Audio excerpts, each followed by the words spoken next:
What's up, everybody? Welcome to the State of Wild, episode 120, a regular YouTube video web series podcast thingy. My name is Meowthany, as usual. I'm joined by my two good friends and co-host Roffle and Corbett. Guys, how were your holidays? They're pretty good. Relaxing. I got to take some time off, spend it with family and friends. But it's been a while since I've been able to hang out and chat with you guys. It feels like it's been an entire year since we've recorded an episode. So fortunately, we're here to change that today.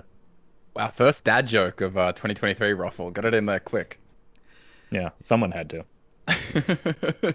Yeah, happy to be back. Man, I was so, exhausted by the time New Year's came around. Like, that week leading up was just so full on that my New Year's Eve, I was in bed by, 10:30. It was great. It was, the quietest one that I had probably since I was, 14, 15. I don't know. Oh, gosh, yeah. Holidays were exciting, though. You know, it was also the time I streamed and played Hearthstone more the past 2 weeks than I had in any other 2 week period I think this year, which was super nice. And it turns out the WoW meta is not terrible, right? Lots of development and stuff like that is going on. We'll talk more about that next week though, because we've got a pretty special episode for you guys this week. New year, but that means we have had an entire year of Wild Hearthstone news and stuff to talk about.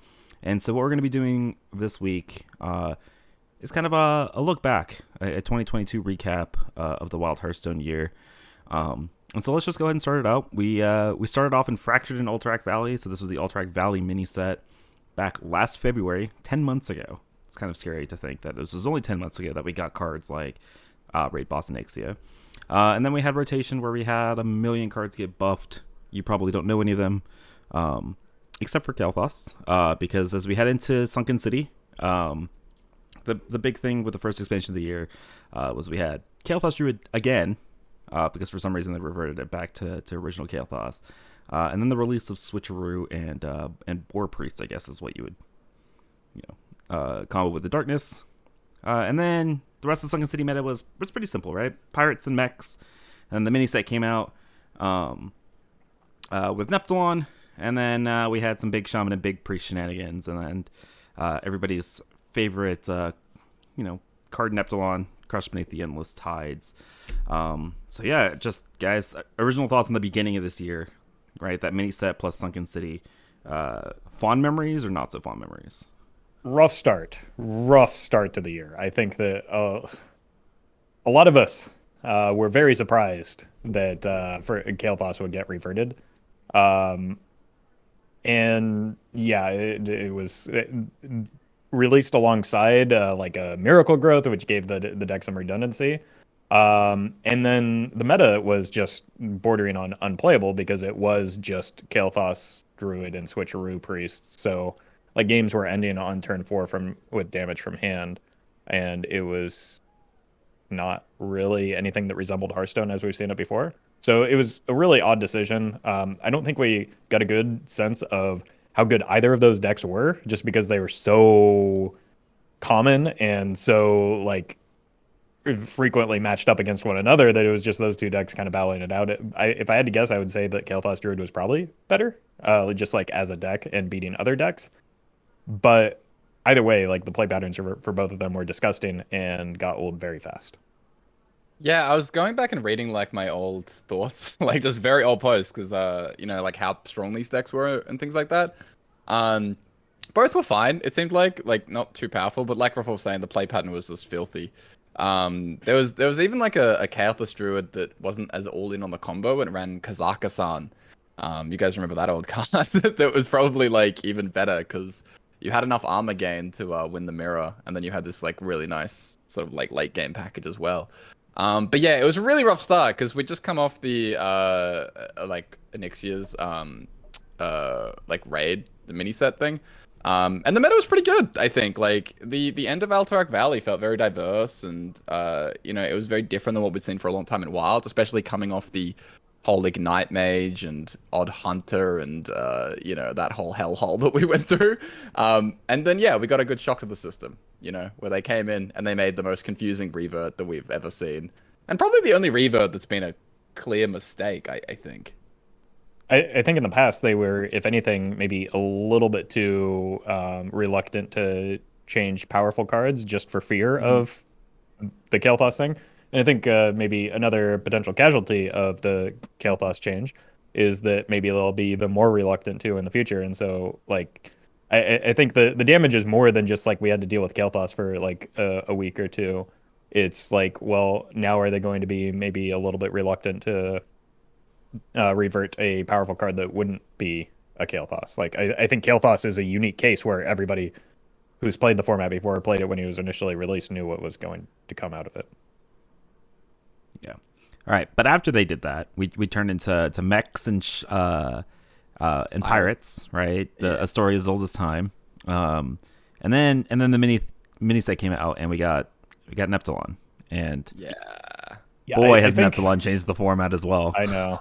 In particular, though, Big Shaman was pretty repulsive. Like, I know that there are a lot of people that are, because of just attrition, are tired of dealing with a Big Priest because it's been around for so long, it's been so common. But like, Big Shaman was in a different ballpark again in terms of viability and popularity, and needed that lightning bloom fix. Just not even for the immediate issue because it needed it, but also to future-proof it, I think, both for Druid and Shaman. So glad they made that change, because that was also kind of a pretty miserable time where it was like, play Big Shaman or something that miraculously beats Big Shaman.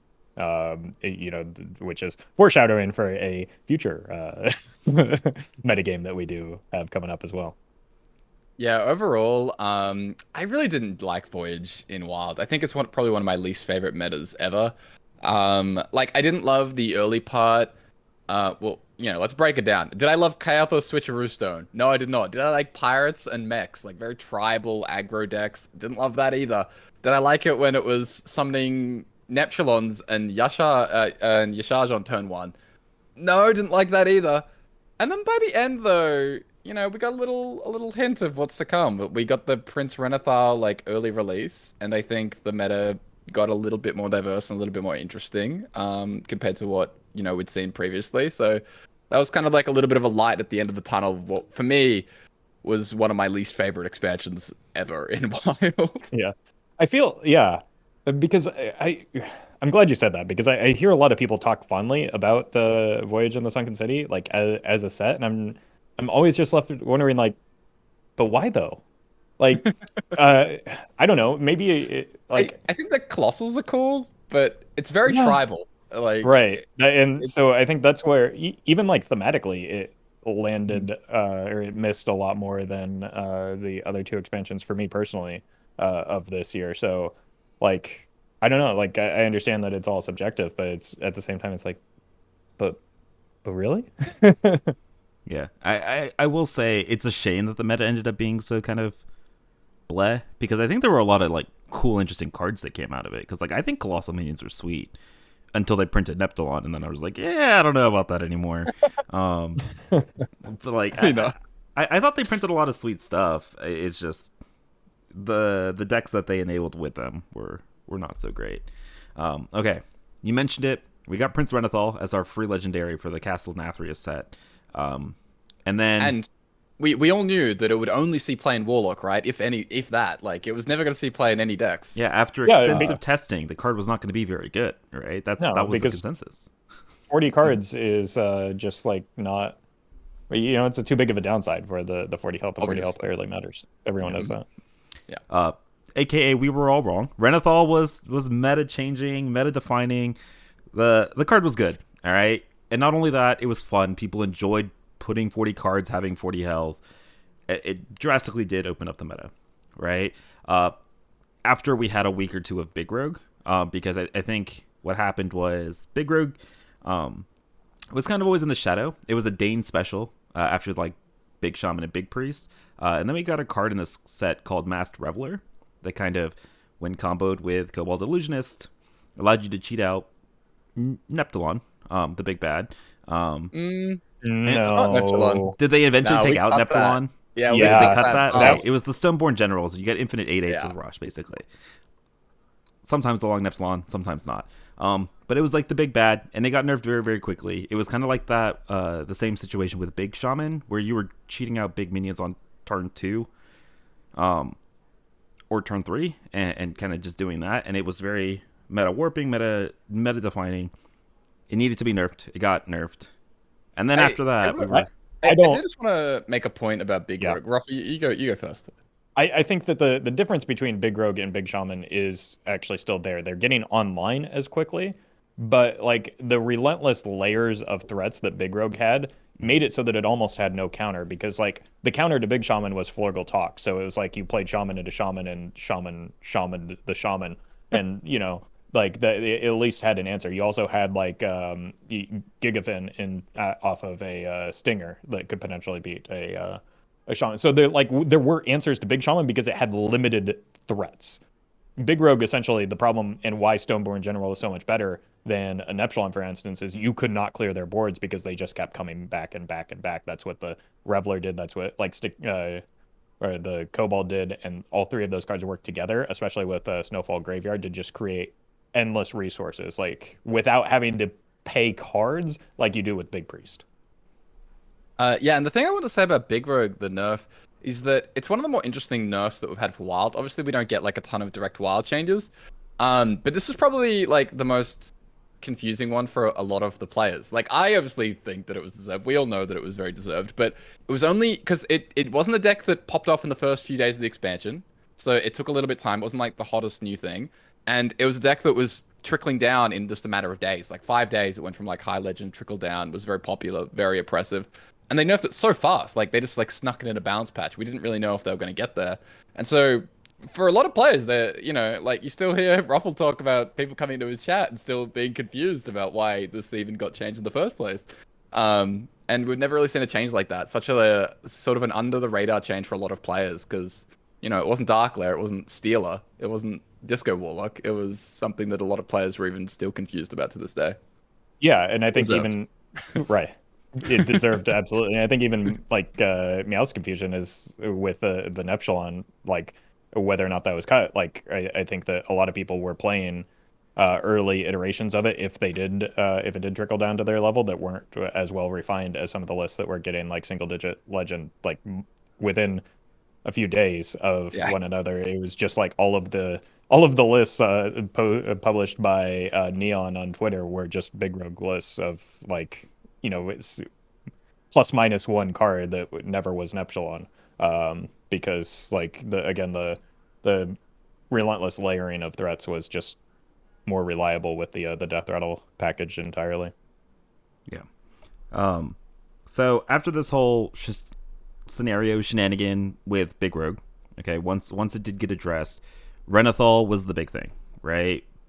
Primarily in arena decks, but you also saw it in just a whole variety of control decks, so including like free Shaman and Druids, Druid, Twitch Chat Druid, Infinite Wincon Druid, whatever you wanted to call it at the time. Renathal was everywhere, basically because you wanted to run this huge package of really, really strong neutral cards that had gotten released that expansion. So not only Renathal, but you also had 4-mana Theatar, and you also had Sire to Nathrius. We didn't really talk much about Okani, but that came out in the previous expansion. And then you had Lotheb and Bran, and like you had all of these really, really strong neutral tools that the 10 cards that we thought were going to be a downside for a lot of these Renathal decks, you just had this really, really strong core of neutral cards that you were kind of just shoving in that didn't really make it that much of a downside. So Renathal was everywhere alongside Even Shaman. So Even Shaman was like the big deck that got pushed. So this is where we saw Stonewright and Chisel and Gigatotem. Okay. And then we also had Miracle Rogue with the Location. So those were kind of like the big things in Castle Nathria. And then we had the mini set that came out.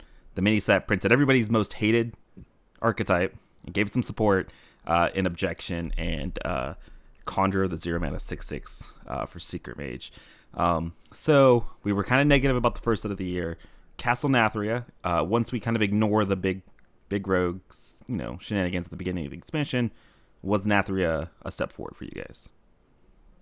Yeah, for me personally, I've talked a lot about how I feel about Renathal, the nerf to him, Denathrius, the nerf to him, and even to a lesser extent, especially the most recent nerf to Theatar, and how I think all of those, in a way, make the Wild format worse. And so I think that the format was better with those things. Not to like try and justify how, or we underrated Renathal because like we were very clearly wrong. I admit that. But part of what makes Renathal good is the neutral package that did come out of Castle Nathria. Like I don't think Renathal alone is as good as he is without some of those supporting pieces.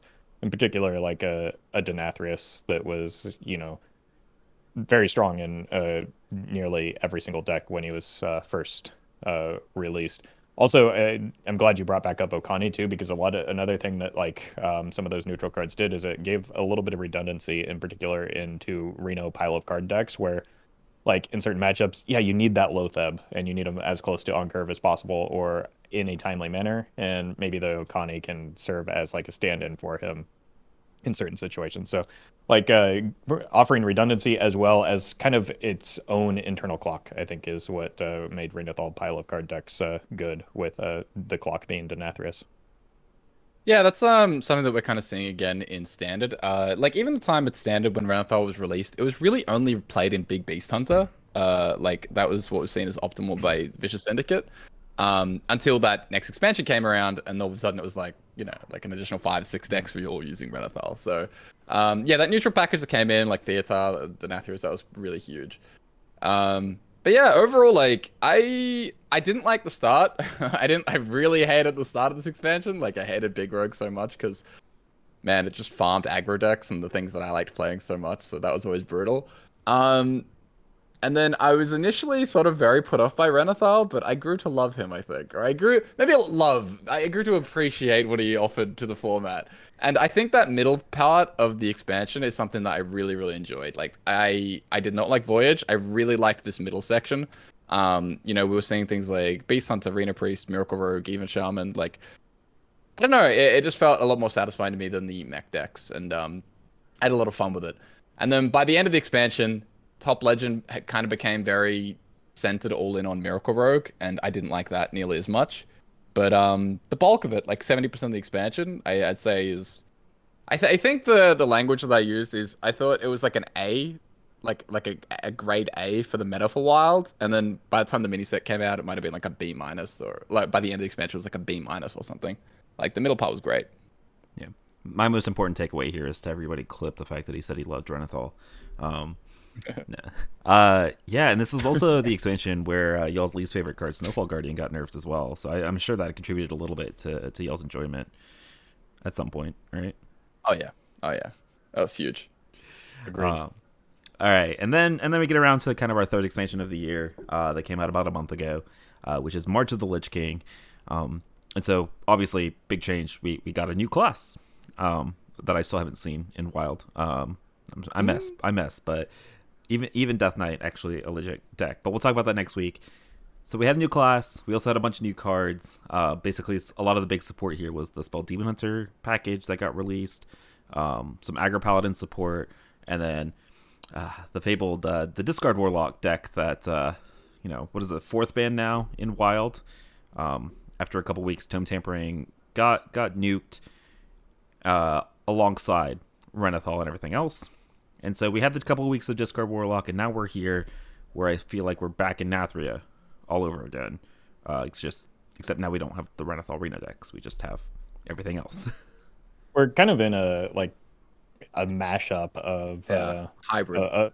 The Voyage and Nathria, and unfortunately, I think some of the worst parts of each, because like Big Rogue is back with a vengeance. I think that, or not Big Rogue, Pirate Rogue is back with a vengeance, and along with Secret Mage and even Shaman. So some of the worst parts of each of those two expansions are what we're dealing with now.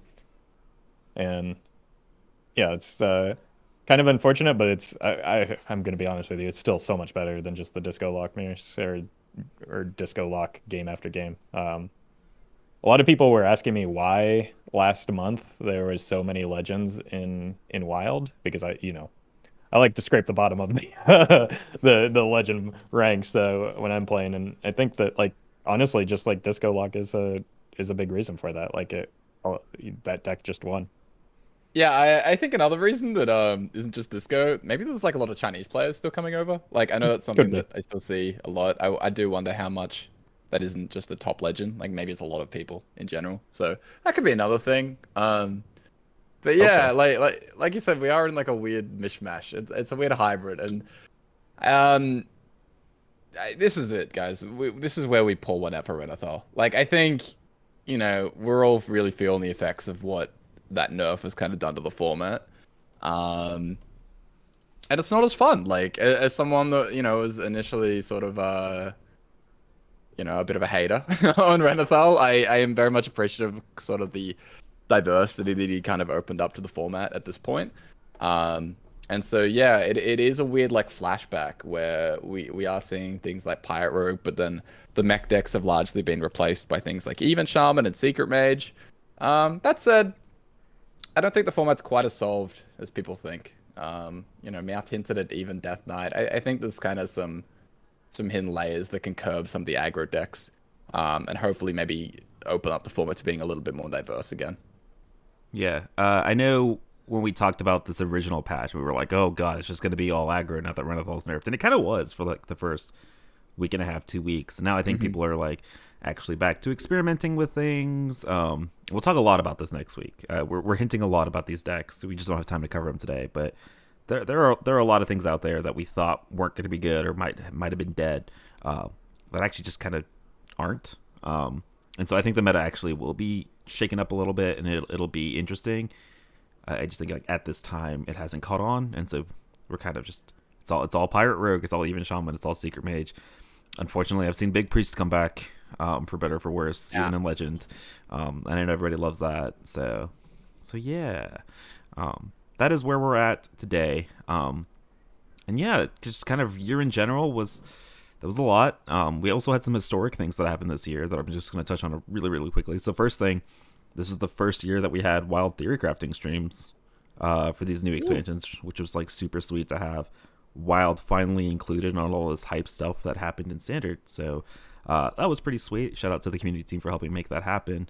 And then also, historically, we had more nerfs than I think we have ever seen in a year of Hearthstone. And by a lot, we had 60 cards that were nerfed this year, guys. 60. And more than half of them impacted the WoW format, not including like bans. So there was a lot of turmoil, a lot of turnover, which I don't know how you guys feel about that, but it was a lot. Yeah, it made it hard to like plan out a schedule as a content creator, which I know like that's not how most people interact with Hearthstone, so don't care about that. I'm not asking you to. But for me personally, like that made it difficult. I think it created a bit of confusion within the more casual player base as well, which I am maybe a little bit more, or interact with a little bit more than the typical like highly engaged Hearthstone player like most of us are. But I think that overall it's probably a good thing for the general population. Like having decks like Disco, Warlock, Big Rogue, Big Shaman floating around is not healthy. Certainly not Kael'thas Druid or Switcheroo Priest. So I think balance changes in those instances are good. I think some of the casualties of Wild as a result of nerfing Standard is what like disappointed me, I guess, the most, because a lot of the things that we've discussed, like some of the most impactful nerfs, weren't even targeted at our format, and still it made our format worse. So that feels kind of bad. Yeah, the nerf frequency is probably something that I think they might turn down a little bit. I think that I don't know. There probably needs to just be a holding off on the immediate changes, that they have that window where it's like 10 days out of expansion. They just like go in and change things. Like I think we've seen multiple times now where they have screwed up. And that's okay. Like balancing is hard, but there needs to be a balance, because the snowfall change was pretty negative for Standard when that immediately happened. The Edwin buff was really negative when that happened. Like that was a big whoopsie. And then right now in Standard, there's like the recent patch, right, where they go in, they nerfed Renathal, they nerfed Danath, they nerfed like Boone, they nerfed Miracle Rogue, they nerfed Demon Hunter, and now like Top Legend is a 2-deck format with 2 decks that have like 55% win rates, and everything else feels completely garbage except for those 2. And those were 2 decks that they tried to nerf. And so it's like there probably needs to be a little bit more time, or they need to be a little bit more careful with the adjustments they're making. So it'll be interesting to see if they have a change in philosophy moving forward. Because right now the cadence it's very hard to keep up with. Like it's kind of crazy, just the amount of changes that happen. I think that's tough for like less engaged players to keep up with, because they come back and they see like, every time you log in, you see 5 cards have been changed. That's going to be a bit of a turnoff, I think, for a portion of the player base at least, which is probably a larger portion of it than is highly engaged like we are. Yeah, it's like I think that being willing to fix problems early is great. Like you don't want to do 6 weeks of Jade Druid. Like let's not do 6 months of Undertaker. Like but there needs to be like a medium, right? Yeah. Because I was kind of going through and I was just looking and I'm like, oh, in the first year of Hearthstone we had 8 changes. like 8 nerfs. And the same mounts that we had 60. It's like, okay, we could probably get it a little down then. These are just the nerfs too. This is not even including all the buffs that happened this year too. Yeah, I think my biggest thing is like as a wild player, it's really frustrating to see like a new expansion came out. Oh, we only have like 10 or 15 cards that we get to pick from anyways, right? That are powerful enough for our format. And then 2 weeks in, immediately like 10 out of the 15 are taken away because they were like too powerful for standard. So I'm kind of in the same way. It's very frustrating as a wild player. Like I know they don't care, right? They're balancing for standard to make that hopefully a better place, right? But as somebody that plays wild, it's very frustrating, especially 2 weeks after an expansion. I get if it's like a month in, right, when they do their balance patch usually, and then they like take away some cards, but it doesn't even feel like we get a chance to play with a lot of these cards. Like I'm looking at this list, we got to play with like peak optimal cards for like 2 or 3 weeks before they got nerfed, rather than, and it also makes it really frustrating because then they no longer have the nostalgia factor, so we never get them reverted back to their original state as well. Yeah, Martian recently had a good post where he talked a little bit about this, where it feels almost from a wild perspective like the entire set of Castle Nathria just got deleted from existence. Like, and we even talked about that somewhat related on a related note with how the meta has shaped up, where it just reverted back to, Sunken City and like early Nathria. So, yeah, it feels bad.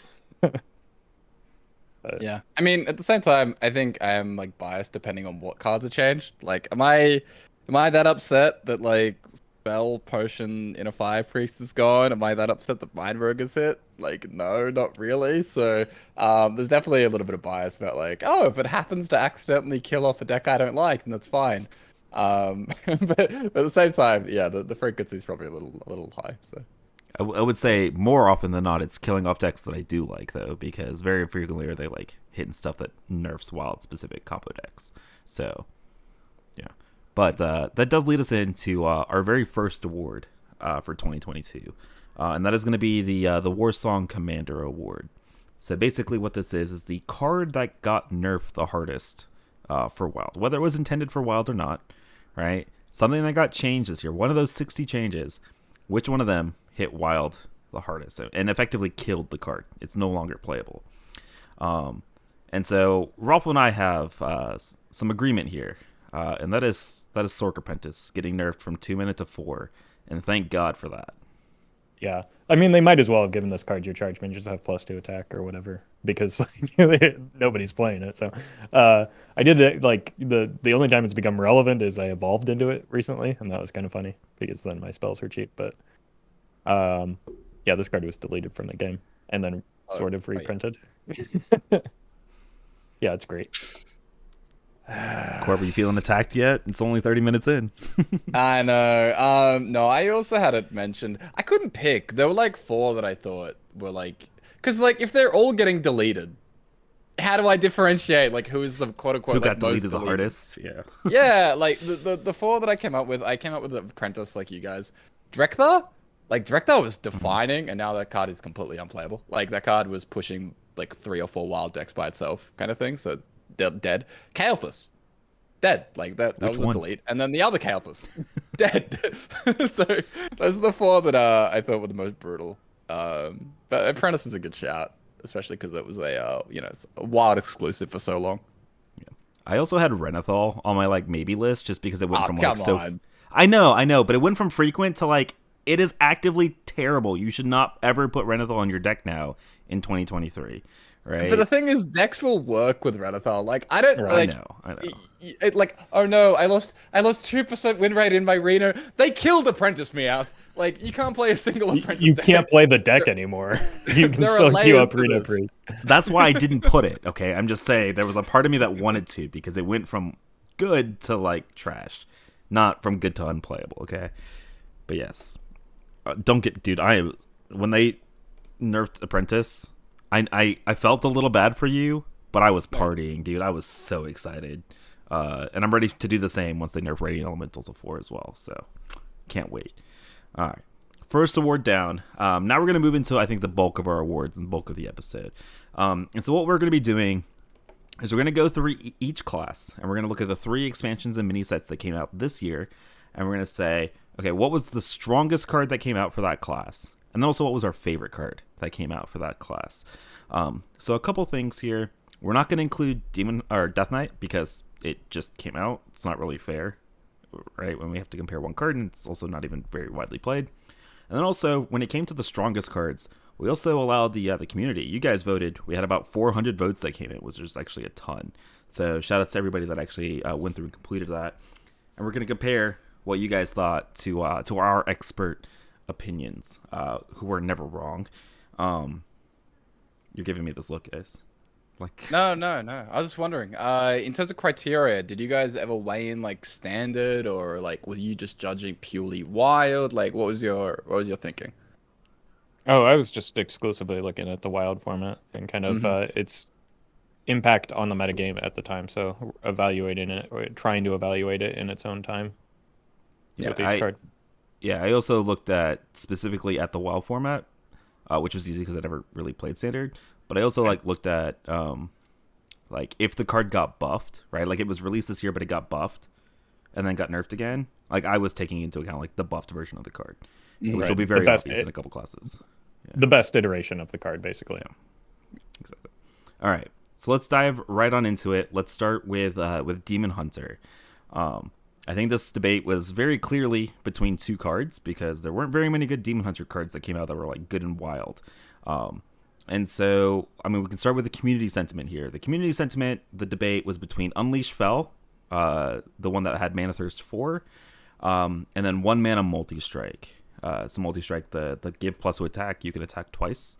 And so it was super close for the community vote, but Multi-Strike won out for the community. And I'm cheating a little bit looking ahead at y'all's answers. And it looks like we all kind of agreed that Multi-Strike was the best Demon Hunter card that came out this year. I guess my question to y'all, was it close for you? No, not even a little bit. And Unleash Fel, like I just played recently, is a very good card. Even with Mana Thirst 6, it's still quite good. But what the 1 mana multi-strike enabled, especially with like an odd Demon Hunter and aggressive Demon Hunter, like Fel Demon Hunter, you're just crazy not to run this card in every single Demon Hunter deck at 1 mana. It reminded me a little bit of like a 0 mana Twin Slice, but probably somehow even better than that. Yeah, that card was nuts. I think it's a little bit of maybe recency bias in the Unleash Fel, which we may see a little bit of, but because it's more current, I think people forget how strong Multi-Strike was. Yeah, I felt comfortable doing multi, but I did have to think about it. Like, yeah, how good is the Unleash? But yeah, multi was a good Hearthstone card. Yeah. That was a damn good Hearthstone card. It's still like an okay, but like pre-nerf was so good. All right, one category down. We agree with the community. We'll see if that holds up. Sidebar now. What was y'all's favorite Demon Hunter card that got released this year? And I think Roffle's is super easy, right? Yeah, I mean, this is gonna be a card that holds a fondness in my heart for a while in Soul Eater Scythe because I got to take part in revealing that, and it's got a sweet animation. It allows me to hide my Yogs. I just like this card a lot. It's fun. All right, Corb, what about you? Oh, I also just had multi-strike for this category. Like, look, I like good stuff. What a shocker. But this card was also just like sick. I don't know. It was very satisfying. Like, I loved it. It felt very flavorful. I had such a good time playing this. Buffett? Revert it, yes. Yeah. Yeah. For mine, I also went with Soul Scythe for the many reasons that we've talked about on this episode or on this podcast in previous episodes. Card's sweet, animation's sweet, everything about it is sweet. And also turns out that the deck it's in right now, also pretty sweet. Okay, let's move into Druid. All right, the strongest Druid card. Here the community was actually a lot more divided on their opinion.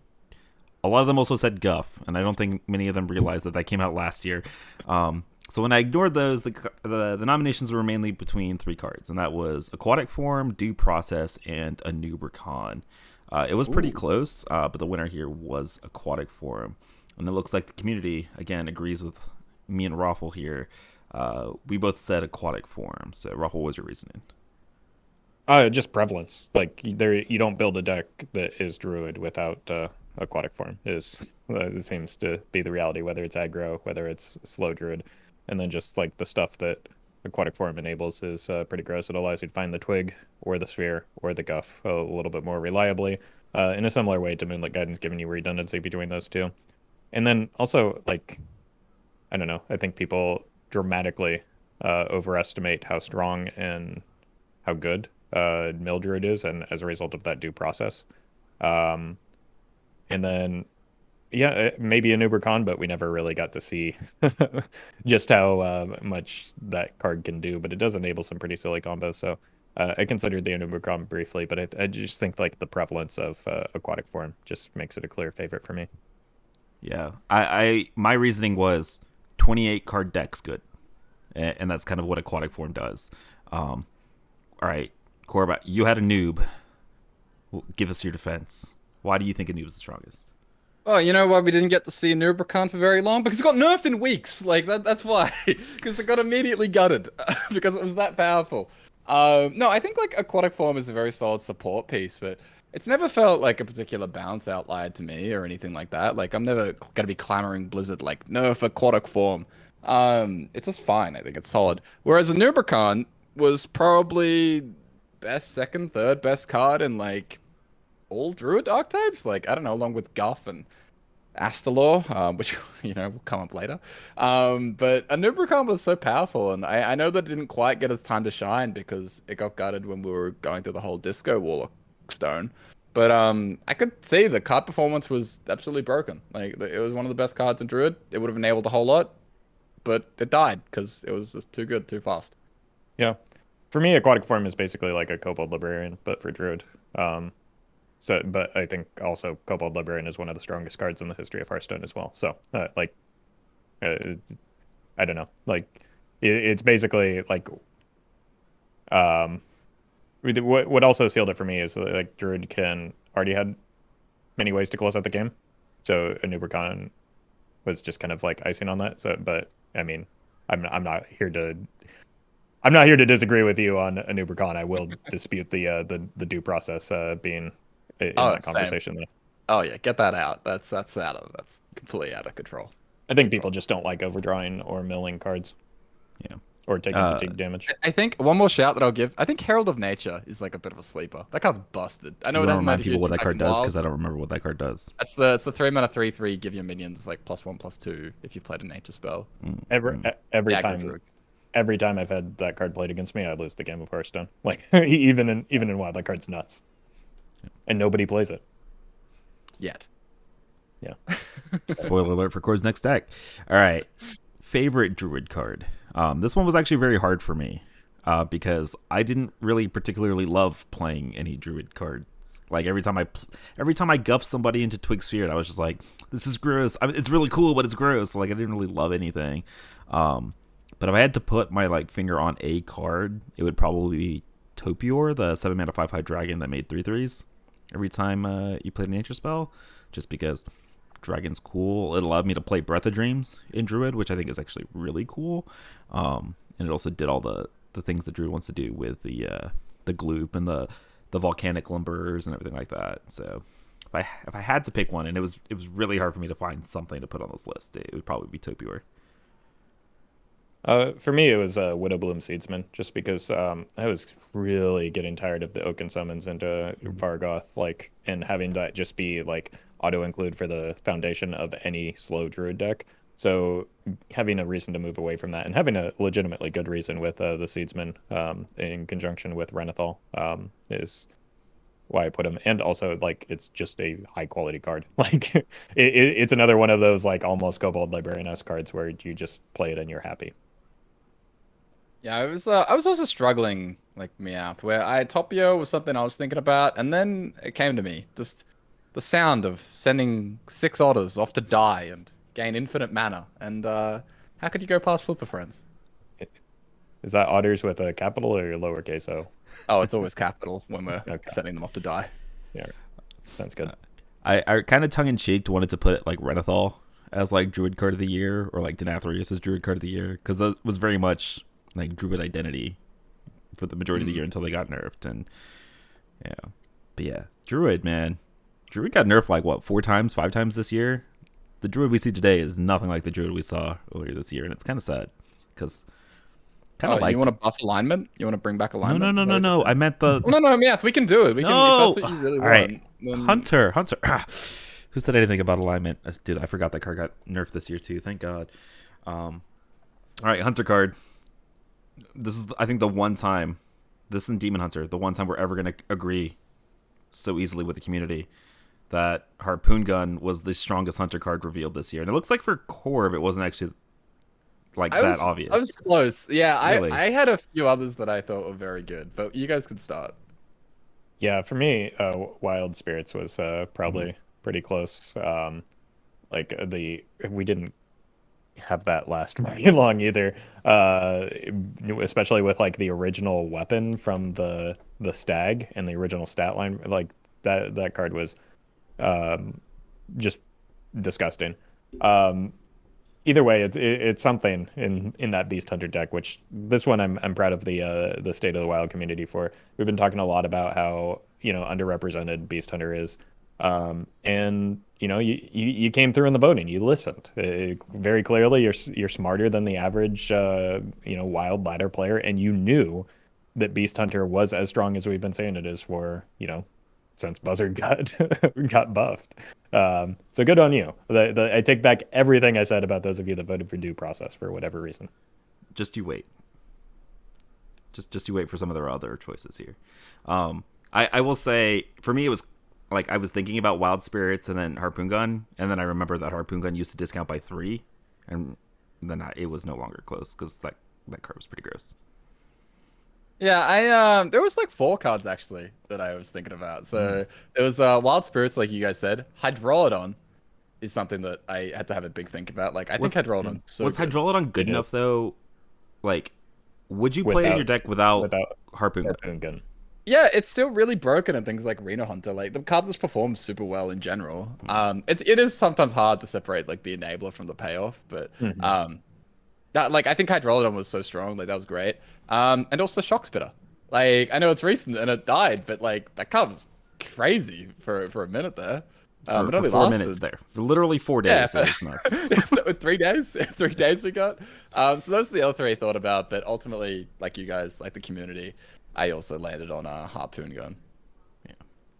Do you think they're gonna give us back discount by 3 Harpoon Gun when it rotates? No. And they probably shouldn't, to be honest with you. Yeah. Yeah, let's be real. I don't know. Yeah. All Good right, card, still like enabling a very strong deck in Wild. Probably don't need to buff it. No. Unlucky. All right. Favorite Hunter card. Because I couldn't put Wild Spirits for my strongest, it definitely went in here. Just because I think Beast Hunter with the OG Wild Seeds was some of the most fun that I've had playing Hearthstone, maybe ever. And part of that was just like playing Wild Spirits because it was so freaking busted. And then also getting the 5/4 Steed with the weapon that you would play a Tundra Rhino on turn 5. And yeah, it was... Wild Spirits made me feel some things, man. It was fun. Wild Spirits made me feel some things too, and not the same things as you, because there is like that maybe is some of the closest we've gotten to like crackle or implosion RNG in Hearthstone for a long time, where like I'm sitting there about to play a Wild Spirits, praying for the stupid fox and like not hitting it, or desperately needing the weapon in a few turns, or always getting the 3/1 when there's nothing to attack into. Like that, those cards were frustrating for me personally, but they were too good not to run at the time. So I don't think I have the same fondness that you guys maybe have. Other than I enjoyed playing Beast Hunter, but like I didn't enjoy the spirits or the seeds rolls. So for me, it was the Stoneborn Gargon. I like just infusing this angry boy into a cleave effect with Rush is just so satisfying. Oh my God. I don't know why nobody else loves this card as much as I do, but he's so fun. You like to bloom in, Ruffle? I'm Give sorry, him the old what? serpent bloom him, give him the poisonous effect. You don't even need to. He's angry and strong enough as he is. Like he's a good boy. I went with Pepe Spit, which if you don't know is Shock Spitter. Yeah. How That was my how fave. how long did you have that emote on your channel? It's still there, you know. I Oh, used it the other just day. just unused. Yeah, Or just as a memory, just Well, the they good use times it when that they we were had. like, "Do you remember Pepe Spit?" You know. Okay. Yeah. Mm, Oof. yeah. Good stuff for Hunter. Hunter, I think, had a very good year. It did. I'm glad we moved on from like the Quest Hunter era of Same. Hunter as well. So, all right, Ugh. let's move into Mage here. Okay, so the community was very divided, I think, between Objection and Commander Savara. So Savara coming out in Voyage to the Sunken City, Objection coming out in the Nathria mini set. And I do think that the Secret Mage hatred of the majority of the community kind of decided the winner here, with Objection taking the cake for the community. And I actually think I'm going to agree with them for my strongest mage card. Objection, by far and away, like the best secret. Right, it and Rigged Fair Game are in a class of their own, and I think Objection is just even so much better than that. So yeah, I think Objection would be my strongest mage card for the year as well. Yeah, I kind of reluctantly chose it, but for me, it wasn't between Sivara and Objection. If anything, like the 6/6 was in the conversation, and not and for honestly, Corpse Pick was a lot closer than Sivara. I won't spoil that, but I do think that a lot of times, just because of the play pattern, people seem to overestimate the strength of Quest Mage, and just because it's so miserable to play against, like people still come into my deck complaining, or come into my stream complaining about its existence when it's like fallen off the face of the format entirely. So I think that's maybe just like an ick play pattern type thing rather than a relative strength. Savara, don't get me wrong, Savara is a very strong card, but I don't think it's in the same like what it did for Quest Mage is not in the same realm of conversation as what new cards did for Secret Mage or another deck. Yeah, it's actually funny. I didn't pick a Secret Mage card, but if I had, it absolutely would not have been Objection. I would have immediately would pick- picked the Contract Conjurer for sure. Like, not even close. Even Um, Chatty's up there. Actually, my, you know my what? decision was between Objection and Chatty, but Oh, I'm not even close. Not even It's close? 6/6. In fact, I'm actually like thinking about it. I'm gonna change my answer. Can I do that? Can we do a last second Sure. switch up? go It's for your it. answer. I did. Contract Conjurer is my answer. I initially had Mecha Shark. I think Mecha Shark kind of gets a little bit forgotten how absurd that was for a few months there. Aggro deck having like turn 4 OTK, kind of good. like Yeah. deal 18, deal 21 damage. That was pretty strong. Remember?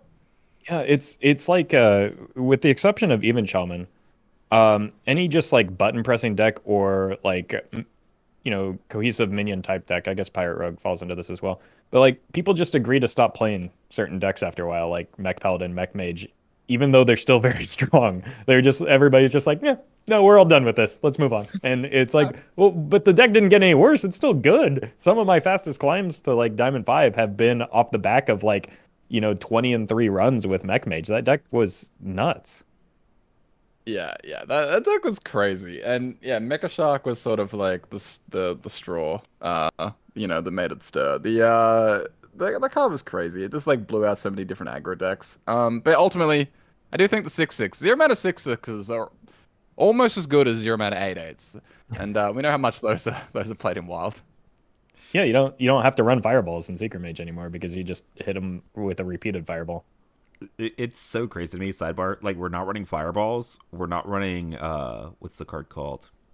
Kirintor anymore, just because like you have better cards. I think you're on like Flak Mage is a tech card now for Secret Mage. Like that's how far we've come this year when it came to that deck. The weakest card in Secret Mage is Cloud Prince. And it's like like I mean that. And then like in the secret package, you're like this close to cutting explosive runes. Like that's where we're at. Like, it's really crazy the level of synergy the deck has right now. Well, the thing about explosive runes is it never triggers because you always have objection up. Yeah, exactly. Yeah. And that's what makes it our best card for Mage this year. Good transition. That was totally intended. Favorite Mage card now. You guys have much cooler Mage cards here in this section than I do, so I'm gonna let you guys start it. I picked Energy Shaper. I love this card. You just you turn all of your it's like a Hand of Lunacy. It's beautiful and it makes a decent body. I want to play this card in every deck ever. Would you play a 3-mana version, Roffle? Because there were rumors. Oh, I'd absolutely play a 3-mana version. You mean I get it out earlier? The only problem with that is I have maybe fewer cards in hand. So. Yeah, unlucky. Yeah, that card's like pretty cool. Like, that might be silly at one point or another. How much Casino Mage have you played, Roffle, at this point? Far too little, but I'm looking to change that. The expansion is young. The card that I went with is one that most wild players probably don't even know exists. Spite Siren. So this is the Naga in Mage where like refreshes mana depending if you play spell and then Naga and then spell then Naga, and you have to say that out loud, otherwise you completely forget.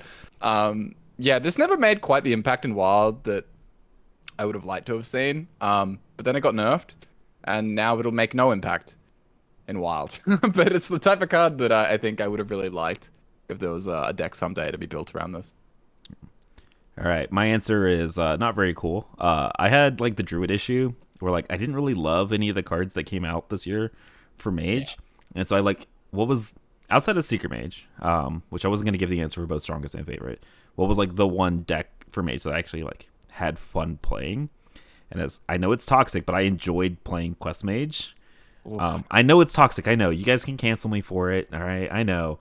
I enjoyed it, and it was like Savara does gross things in that deck. What is it with you and freeze effects, dude? What happened? It's not even the freeze effects. It's just taking. Just let your opponent play the game, meow.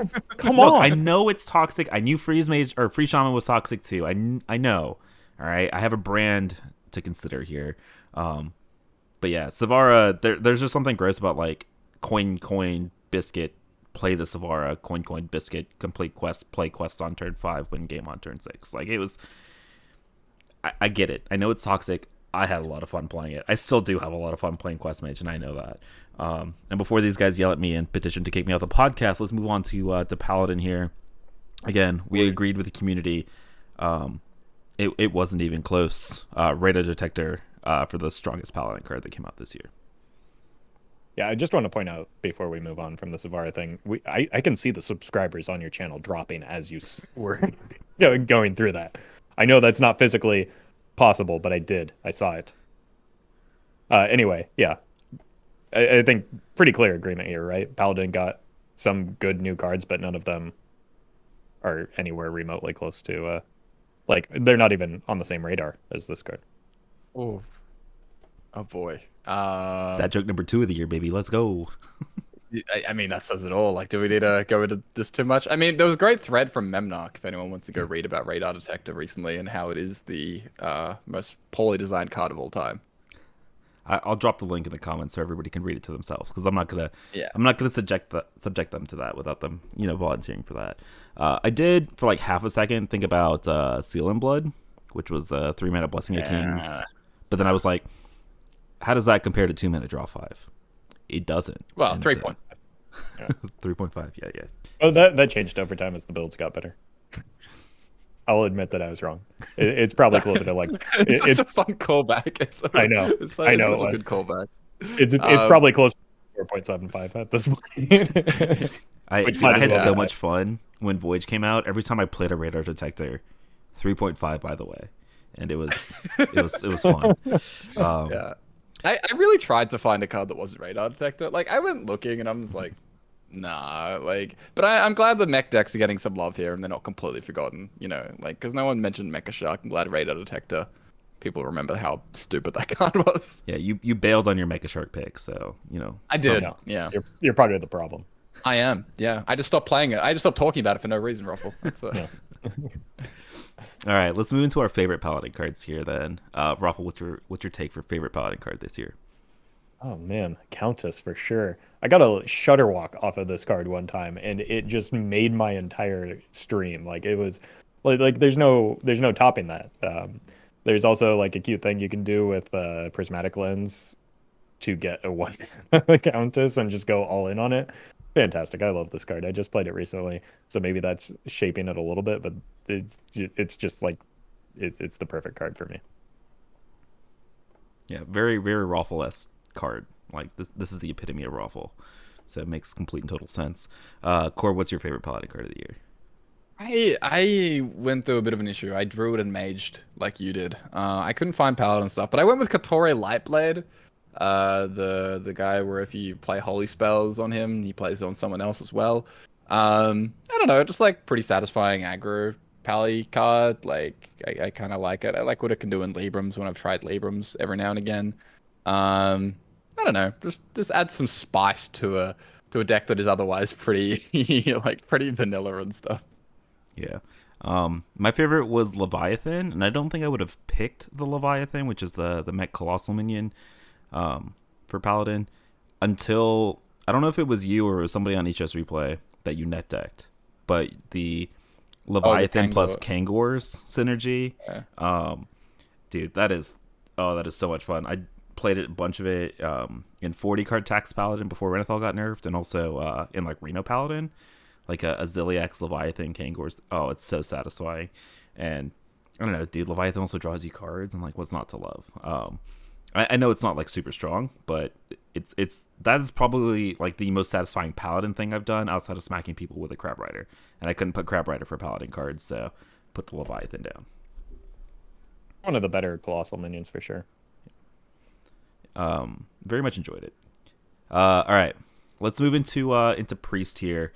Okay, so very understandably, the community sentiment for Priest came down to a banned card in Switcheroo and Illuminate, the thing that allows you to cheat out Neptulon and Big Priest as early as the card the community wants to be banned.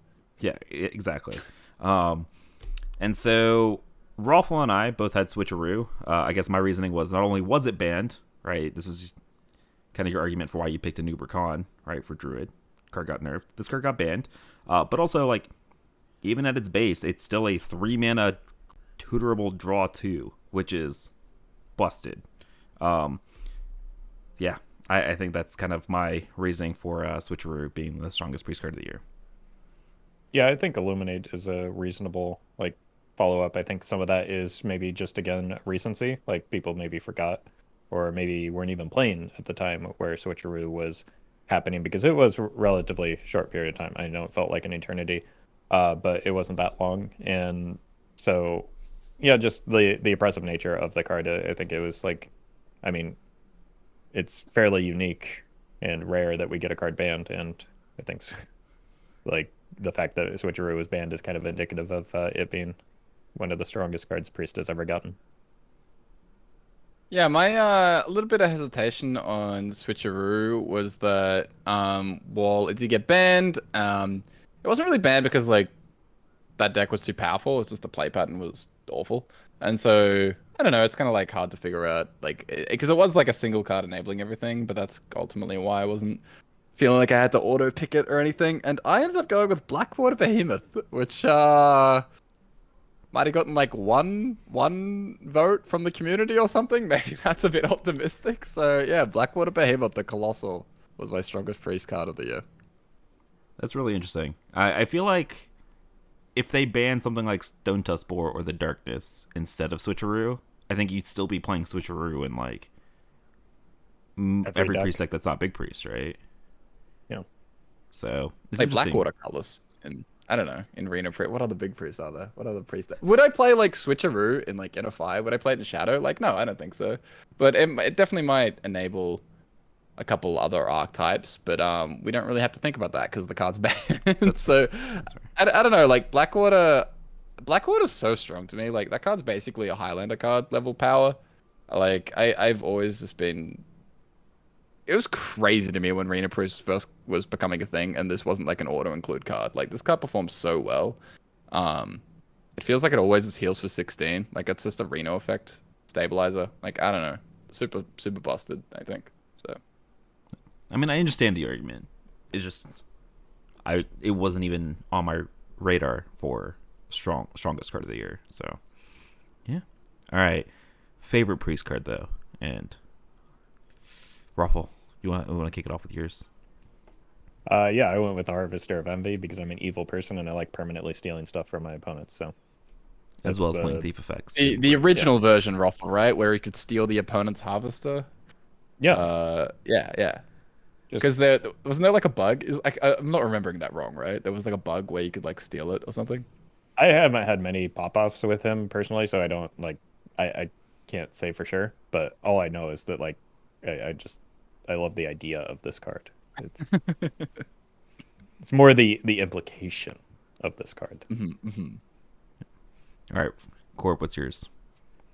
I had Priestess Valish, like very mana cheating, very combo-y, very me. So I don't know. It was very flashy. I liked it a lot when the Voyage first came out, and I was playing it in that like Giants Priest with Switcheroo. That was very flashy. The stuff that you could do with this. Did you know that Priestess Valish is an 8/8 is actually quite strong because it is.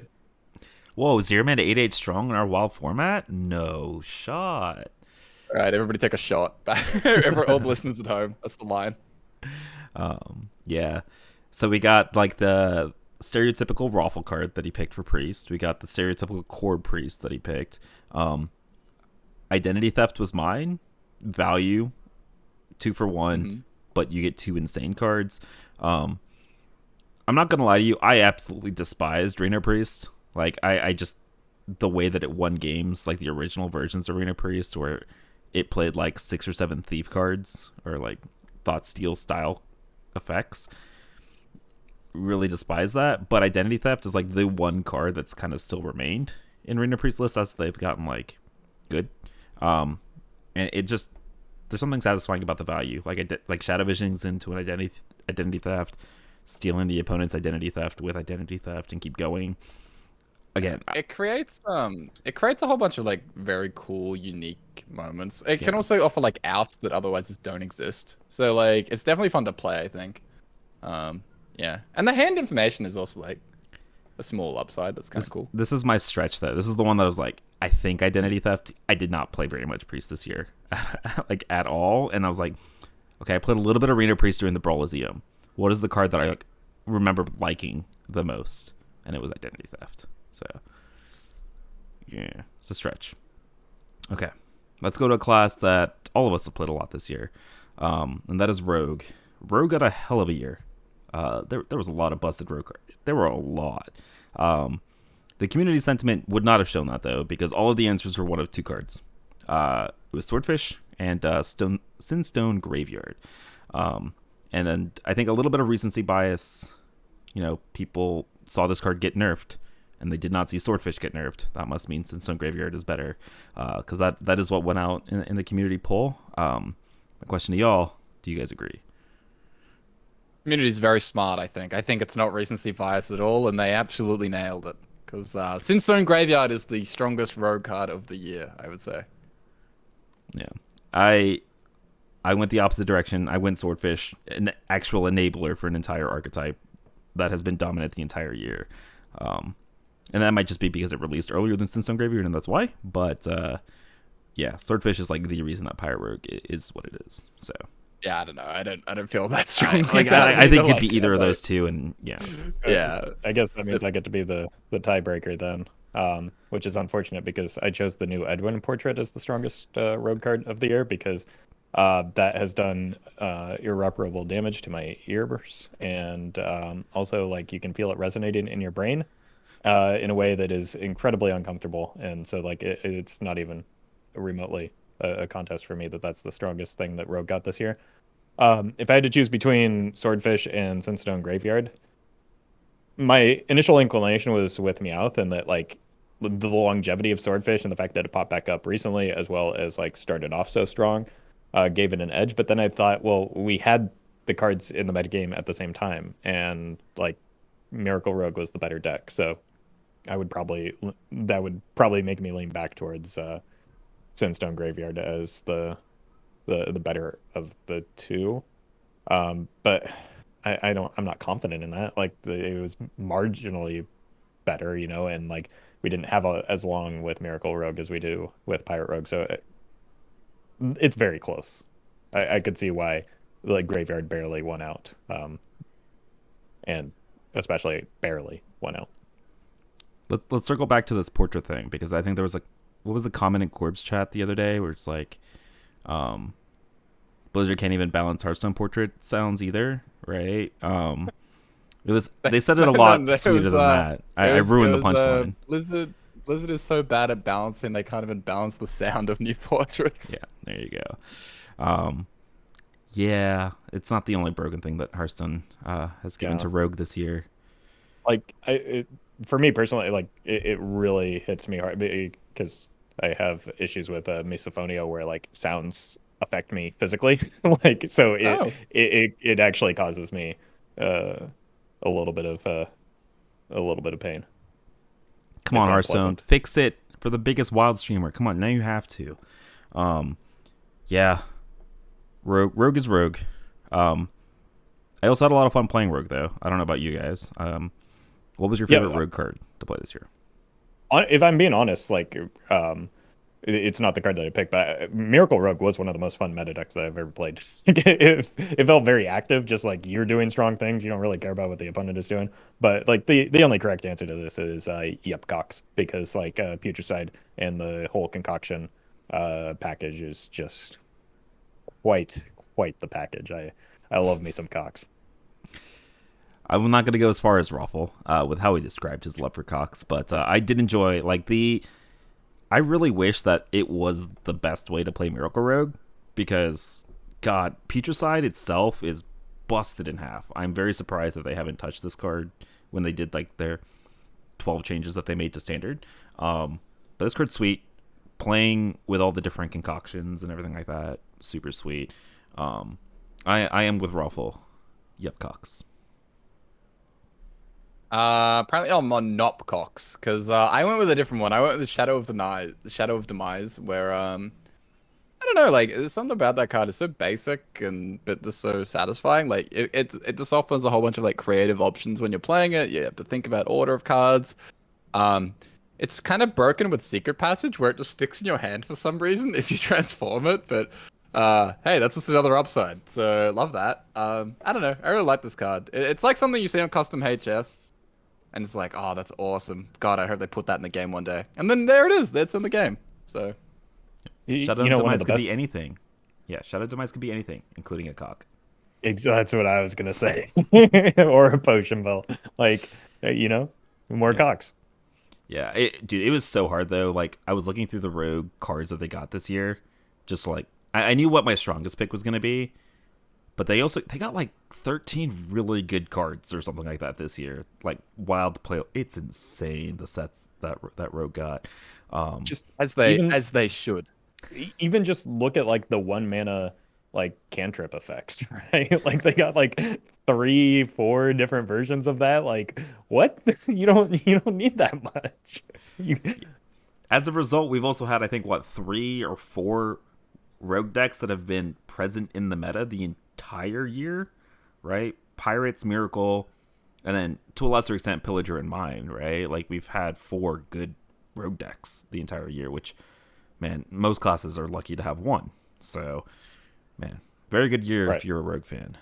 And I mean, there are also, we talked about Big Rogue, there are a lot of support pieces that came into play that made that possible as well. It wasn't just the Kobold. Like the Kobold was the big enabler, as well as some of the Death Rattle minions, but like Snowfall Graveyard, like even the tradable weapon, which I guess isn't necessarily new, but like there's a lot of support pieces that came out recently that really helped that, even gone fishing. Like, Yeah. I would say Rogue or Priest are probably like the two best classes of the year. Do you got just like off the top of my head, I think that's probably how it went down. I would say Rogue or Shaman, but I don't know how much of Shaman's was due to cards that came out this year. True. Shaman had a good year. Yeah, Shaman always has a good year. Yeah, let's talk about Shaman. Let's not talk too much about our strongest cards, because again, we're all in unison with the community here. Chisel, the card is busted, and then in combination with all of the other even Shaman support pieces they got this year, Chisel good. Okay, even Shaman good. So let's go ahead and hop over to our favorite Shaman cards of the year, though. Lots of sweet stuff that came out for Shaman. We've talked a lot about Big Shaman getting nerfed. We talked about even Shaman being a busted deck. We talked about Free Shaman being a busted deck. So we kind of had like these three big Shaman decks, kind of just like Rogue. So what was your favorite card, though, to play if you had to pick one? I guess is now the question. Glug. No Yup Glug? Just Glug. Just Glug. The Colossal Minion. Are you playing it anywhere that's not Big Shaman? Is the question. Yeah, I'm playing it everywhere. It's Glug. You just Glug them. Glug. I can't understand this love. I'm a Glug hater, I guess. That's oh my god. Sounds like a you problem. I'm not a Glug hater, but it sounds like I'm a Glug hater because I don't understand the love. You're just asking to be voted off the podcast, aren't you? Just like been listening to Quest Mage comments. What are you doing? Yep. Yep, Glug. Glug's pretty cool. I didn't go with Glug though. I went with Radiance of Ashara. I went with the card that has like Yu-Gi-Oh levels of text, where it just like keeps on going. I still don't know what that card does, by the way. I still don't. Everything. It does everything. It's the card that has like your fire spells deal +2 spell damage. Your nature spells cost 1 less. Your free spells you gain armor, or the 3-mana 3 doesn't even know what it does. I couldn't remember how much armor. 3 armor. Yeah, I think you hit all of them. Yeah, you get 3 armor. But yeah, it's the card that we put in like Frog Shaman. Back when that was a playable Hearthstone deck. Remember that?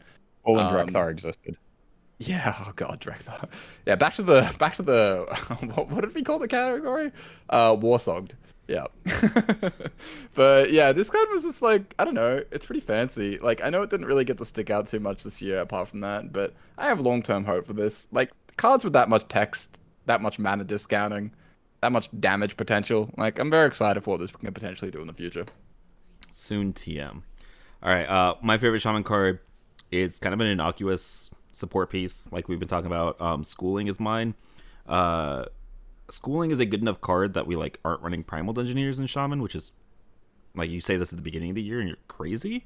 But like Schooling is just kind of like that good, and it's, as somebody who, like, I'm the Free Shaman defender of the podcast, as somebody who has played a lot of that deck, it is so just good for that deck, especially like in combination with stuff like Finley against control decks, but then against aggro decks. Like, you have a Schooling in your hand against like a Pirate Rogue, you kind of just win, because it, like, they don't get any chip damage in for like the first 4 turns, which is like super nice. So yeah, nothing super fancy, but I think it's super sweet in like the current builds of the deck. Like, I found room for it even without 40 cards, which is saying something, because there's a lot of good cards in Shaman, and so big fan of Schooling. Yeah, very low key but super busted, and like you said, like pretty satisfying, right? Like, it just feels nice to play. Kind of enables a lot of stuff as well you wouldn't think, like even like nulls and like evolve cards, things like that. So yeah, kind of subtle.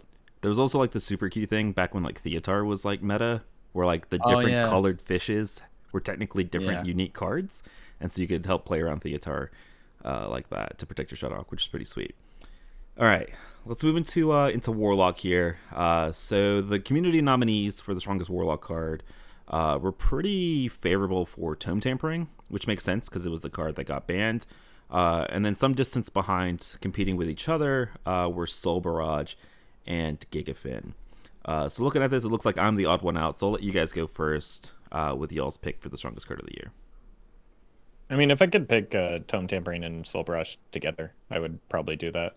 But I think that also, like, we had a long period of time where games of Hearthstone, as much as they're dictated by like Cataclysm into Soul Barrage or Tome Tampering into Soul Barrage, were dictated by Sea Devil Stinger into Gigafin. So Gigafin was my choice. It slotted into a great number of decks. It kind of became like the Flurgle of Warlock, and it was probably equally toxic. Like, you ran Gorlock Ravager in order to fetch it, and it was it was gross. I think people forget or maybe didn't see it as much at certain ranks, but it was absolutely like problematic when things were slower during like the initial Renathal metagame, I think. Yeah, if I was gonna pick a discard, it would have been Soul Barrage, but ultimately I went for Gigafin. Yeah, games were definitely there's a lot of games dictated by. God, I really hope they don't play Gigafit on turn 4, and then they would play Gigafit on turn 4, and then I would close the game and go on to the next one. I don't know, Gigafin's busted. It's even so, like, it's so strong, even played at 8 mana, like, if you don't cheat it out, and the fact that you can cheat it out on turn 4 is absolutely crazy. I don't know, just a core piece and multiple Warlock decks, very strong on its own, so ultimately went with this one. I actually had it very close between Gigafin and Tome Tampering. Like, unlike the community vote, it was actually very hard for me to pick. I did go with Tome Tampering as my strongest card of the year. Not only because it was like one of, like, if not the best card, right? And like the discard Warlock, right? We saw how much losing the Tome Tampering has kind of done to that deck. But also, like, when it came out, it was a Nathria card, I believe. And I know when it was revealed, I was like, okay, this card, it's going to do some broken things. The broken things that I thought it was going to do, it didn't end up doing, right? I thought it was going to make some, like, big Warlock style of deck. It didn't end up doing that, but, like, it was still very, very strong in Mecha'thun Warlock. Like, it was a card that has always been very strong, had a lot of potential. And then it was discard Warlock where, like, it saw that potential kind of realized, and then it got banned. But I actually do think it was very close. I see what's happening here, Meowth. You had to put it as your strongest Warlock card to justify you having it in your top 5 most powerful back in Nathria. Now, I think the ban itself did that, Corb. Like, what do you mean? Out of curiosity, would you say that your expectations for Tome Tampering initially were similar to that of your expectations for Deck of Chaos? Stop it. Just asking. I don't know. It was very obvious that Tome Tampering is busted. Okay. My Deck of Chaos prediction was very heavily influenced by my love affair with Luna's Pocket Galaxy. All right, I wasn't seeing clearly when I was rating Deck of Chaos. Tome Tampering was very obvious. But it doesn't do the thing you thought it would. It does broken things, okay? I just thought it was going to be a broken deck A, and it ended up being broken deck B and C. Like, what's the difference? You know, what's the difference? You're telling me there's still a chance Deck of Chaos any day now, is what I'm hearing. That's what I'm hearing too. Yeah, okay. If they print a tutor for that card so that you always play it on 5, maybe. Okay. Why did you do this, Roffle? Come on. All right. Favorite Warlock card. Corb, what's yours? Tome Tamper.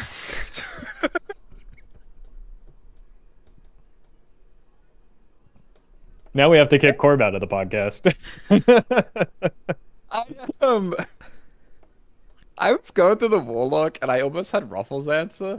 I don't want to spoil, but I was really struggling to come up with one, and I'm like, I kind of was actually into Tome Tampering, like, out of everything that we saw. Ultimately, look, I didn't love the Warlock sets. If you go through that, it's like, do I like Warlock or Curses, or do I like random shadow support that didn't go anywhere, or do I like discard cards? There's not that many options for, like, favorite Warlock card. But ultimately, I kind of liked Tome. Like, I liked it more in terms of the deck building. I liked it in terms of the puzzle solving. Like, I liked it in that kind of stage earlier in the year when it first came out. I liked how it made Meowth wrong. Like, that was very a huge appeal as well. So I think that this had a lot of, like, things going for it, more than any other Warlock card, I would say. If I could just replicate Get Me Rage, like, if we weren't on video, it would happen. That's all I'm gonna say. All right.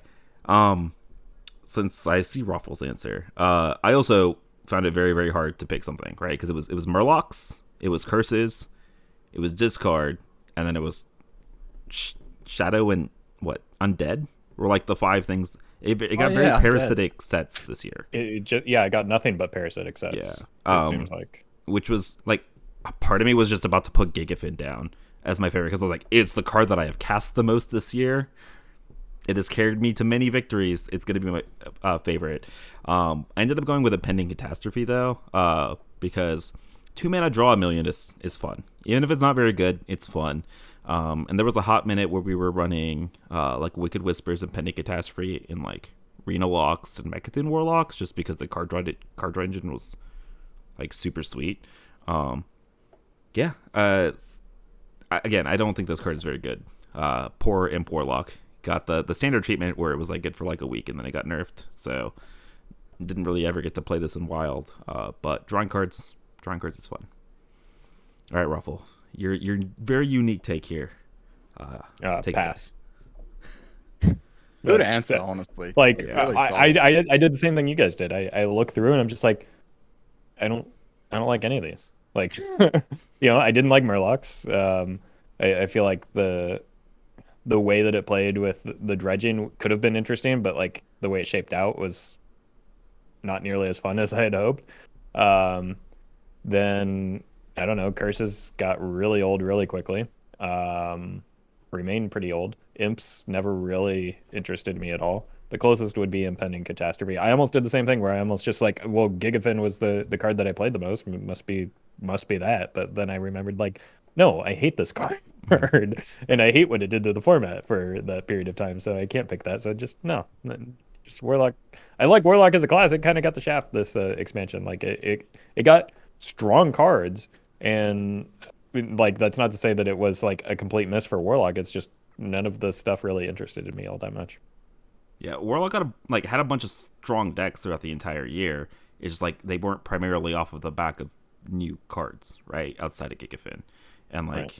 Yeah, there's no shot that I can say Sea Devil Gigafin is like my favorite thing when I like actively want it to be nerfed. So right. I feel like that'd be very hypocritical of me. All right, let's move on to our last class here, and that is Warrior. And I'm actually looking at the answers now, and this is actually hilarious. Because it feels like there were 2 Warrior cards that were printed this year. One of them was Anime Extractor, and the other one was Imbued Axe. And so I think it's very obvious what our favorites and strongest were, and that was Anime Extractor. I think it Rage Warrior low-key being really slept on, and it's a very cool and powerful deck. I will say, community, I'm a little bit disappointed in you guys. A lot of you guys saw Warrior and typed in Keck W instead of actually answering the question. It's actually the correct. No, I'm proud of them. But those of you that did answer the question did put Anime Extractor as well, like pretty obviously. So, yeah. This card's good. Yeah. And it's like it's also the card that makes Enrage Warrior fun to play. Like it's just a fun card. It's cool. People should play it more. Yep. Warrior. Yeah, I don't know. I played Enrage Warrior last stream. Did that as my Legend Climb deck. I liked it a lot. Like the extra draw feels nice. Like I feel like I can lower the curve. I'll probably play a lot of that deck. It might be my like 3rd or 4th most played deck in the next few weeks. But that just might make it like Beast Hunter 2.0 because I don't think anyone else is gonna play it. Right. I think that's probably true, but I don't think it's as good as Beast Hunter is either. So it's like that makes it less likely to catch on. Yeah. I don't know. Warrior's just in a tough spot, dude. Like we had a few things that could have been interesting. Like I think From the Depths could have been like something that got something very exciting going in Wild. But ultimately, like Warrior got gutted in the first expansion. And then for the next couple expansions, it's a sort of... They just don't have win conditions. They don't have lethality. And the card sets have just felt so like, ugh. Like, people aren't inspired to play it in Wild or Standard. Like, it's obviously just been a pretty rough year. So it's not a surprise that people just came up with the one card.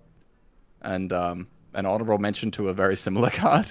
And that's kind of all we had going for us this year with Warrior. So, maybe next year we can get a Rogue-esque set for Warrior. Wouldn't that be exciting?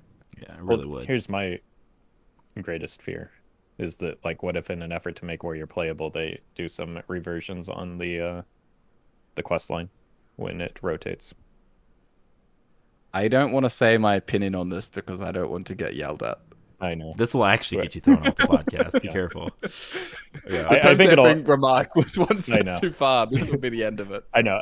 To be clear, I don't know necessarily how strong it would be relative to where we are in the metagame. I just don't want to live in that world.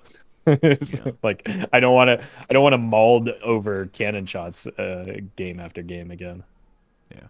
I find it very fascinating. Like, we were just talking about how shitty the Warlock sets were, and then I like look at Warrior and I'm like, wow, Warlock had an embarrassment of riches compared to this. Like, Warrior got absolute trash.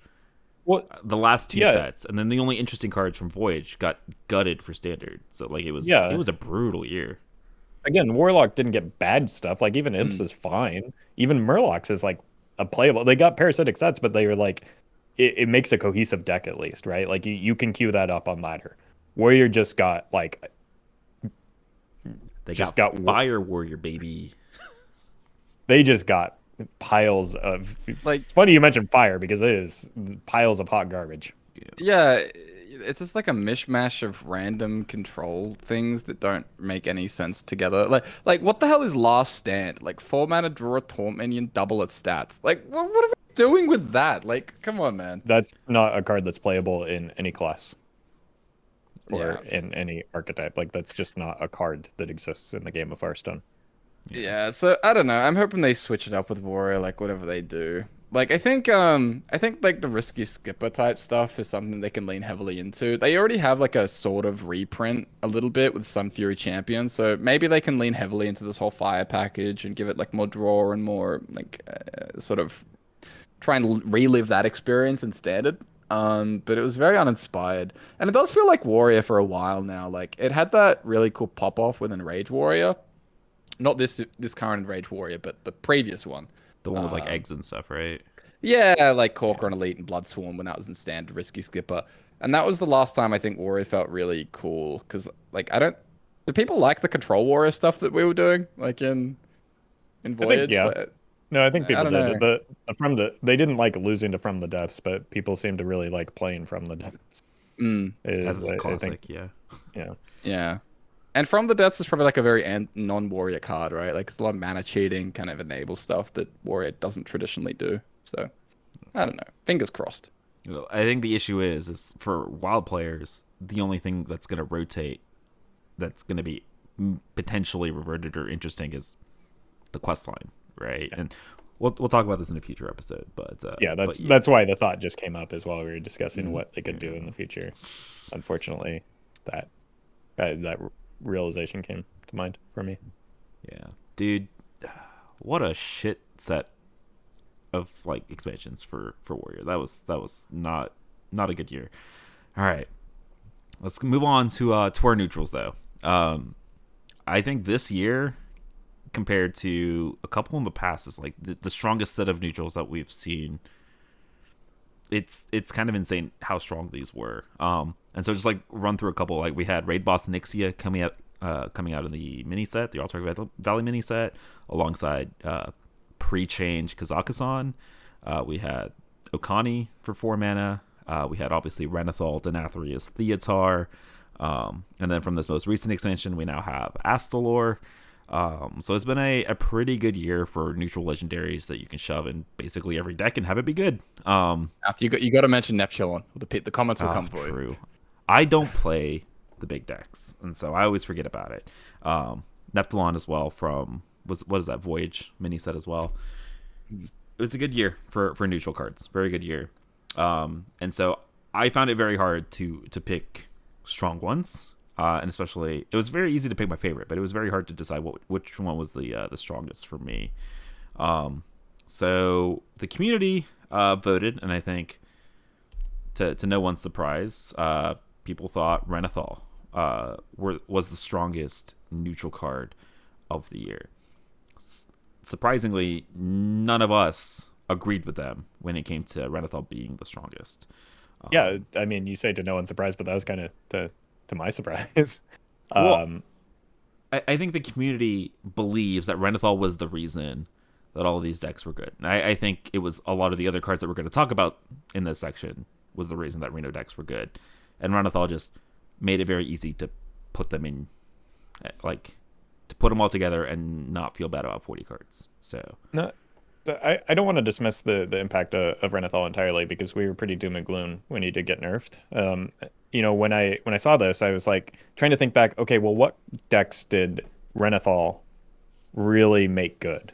And there's a handful of them. He wasn't really played in that high a density of the top decks in either format when he was nerfed. If we're looking back, I think it was maybe like 3 or 7 of like the top 20, 3 of the top 10, like 5 of the top 15. It was pretty consistently about a third of the decks included Renthal, which is a lot, right? But I think it's overstated his impact, because like a lot of the best decks did not want to run Renathal.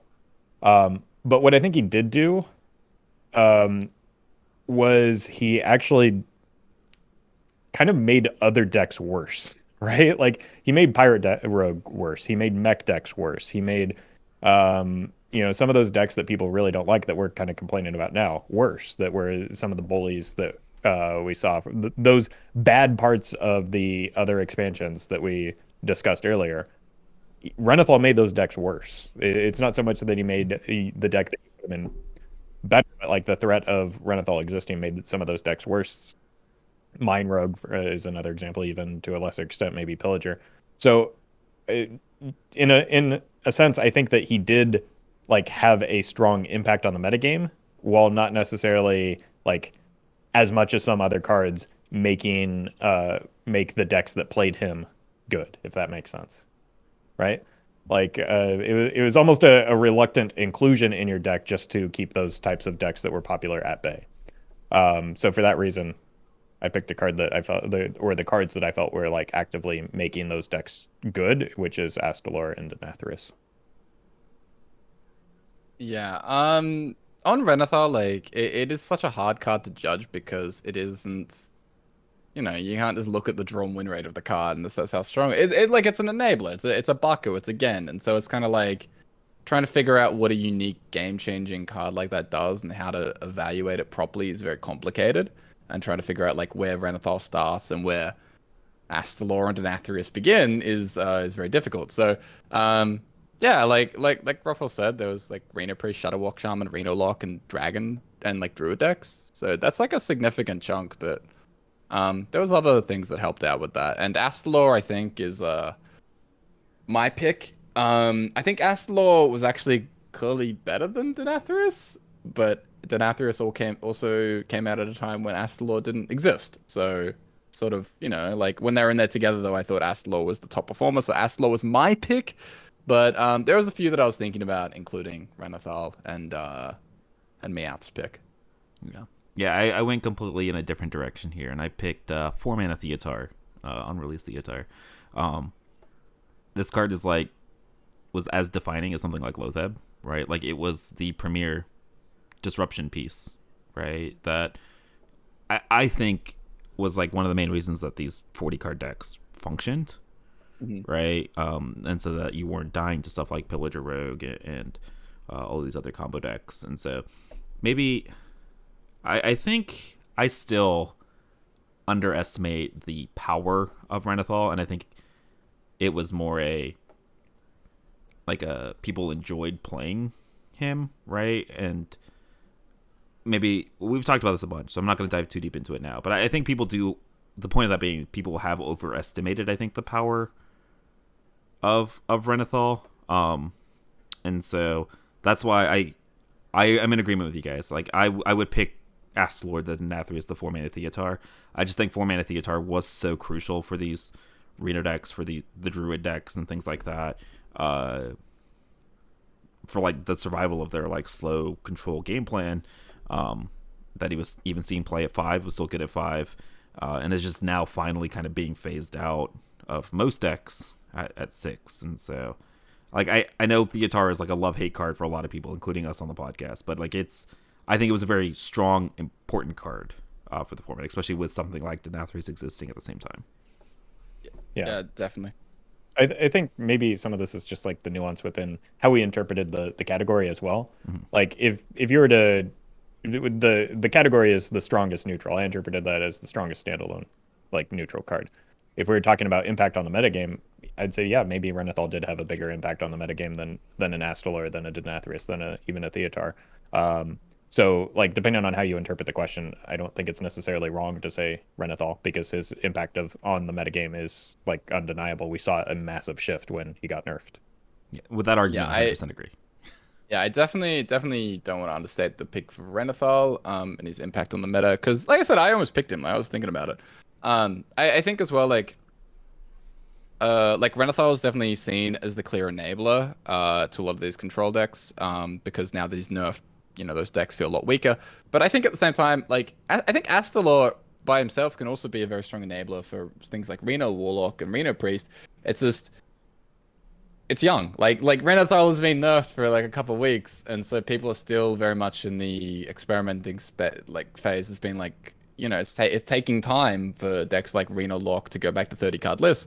But I think if you pick up things like Reno Lock, a card like Astalor you're gonna know like very quickly like what is winning you a lot of Hearthstone games and what is your main win condition. And this is the card. Like, this is the card that it can give a deck like Reno Lock like all the late game it needs in the world. And so I think the impact might just take a little bit for it to sink in Wild, because players are still so attached, understandably, to their previous Renathal decks, and they don't want to quite let go of that just yet. Corb out here giving spoilers for next week's episode already. Damn. But yeah, I 100% agree. I wanted to make sure that it doesn't sound like I don't think Renathal is good or that I don't like Renathal, because as we move into our favorites, Prince Renathal was clearly, for me, my favorite neutral card of the year. Right, and it wasn't even close, because as somebody who loved playing 40-card Free Shaman, 40-card Reno Lock, 40-card Curse Warlock, like I loved it, right? And I loved what he did to the meta for Wild, and I love how he impacted the Wild meta.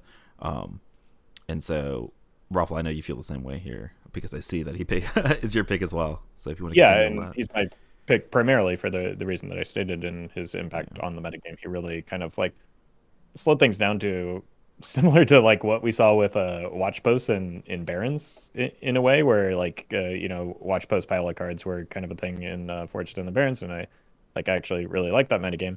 And the Renathal's impact is kind of reminiscent of that for me. So like, yeah, he had a massive effect on things, even if I don't think that like he was necessarily the strong thing that those decks were doing.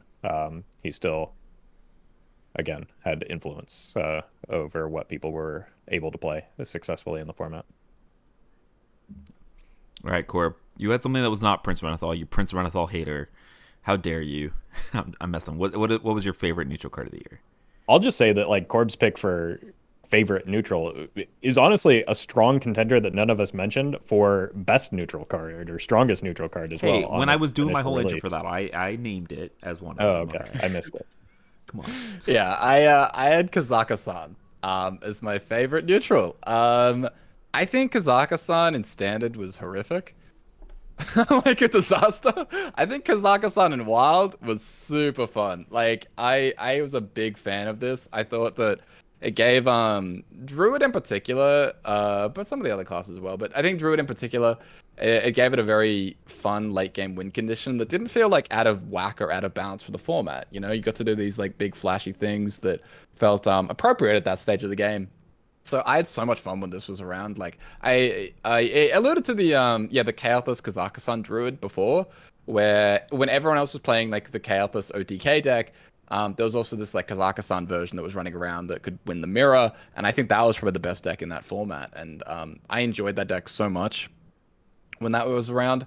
And yeah, I just think that Kazaka-san, I'm actually like, I don't know whether there's that much positive sentiment towards the card, but it's something that I hope gets reverted, like when it rotates. I think it's a powerful finisher that isn't far away from things like Shadowwalk. Like, I think late game bombs and late game things like that should be flashy and fun, and so I had a lot of fun with this one.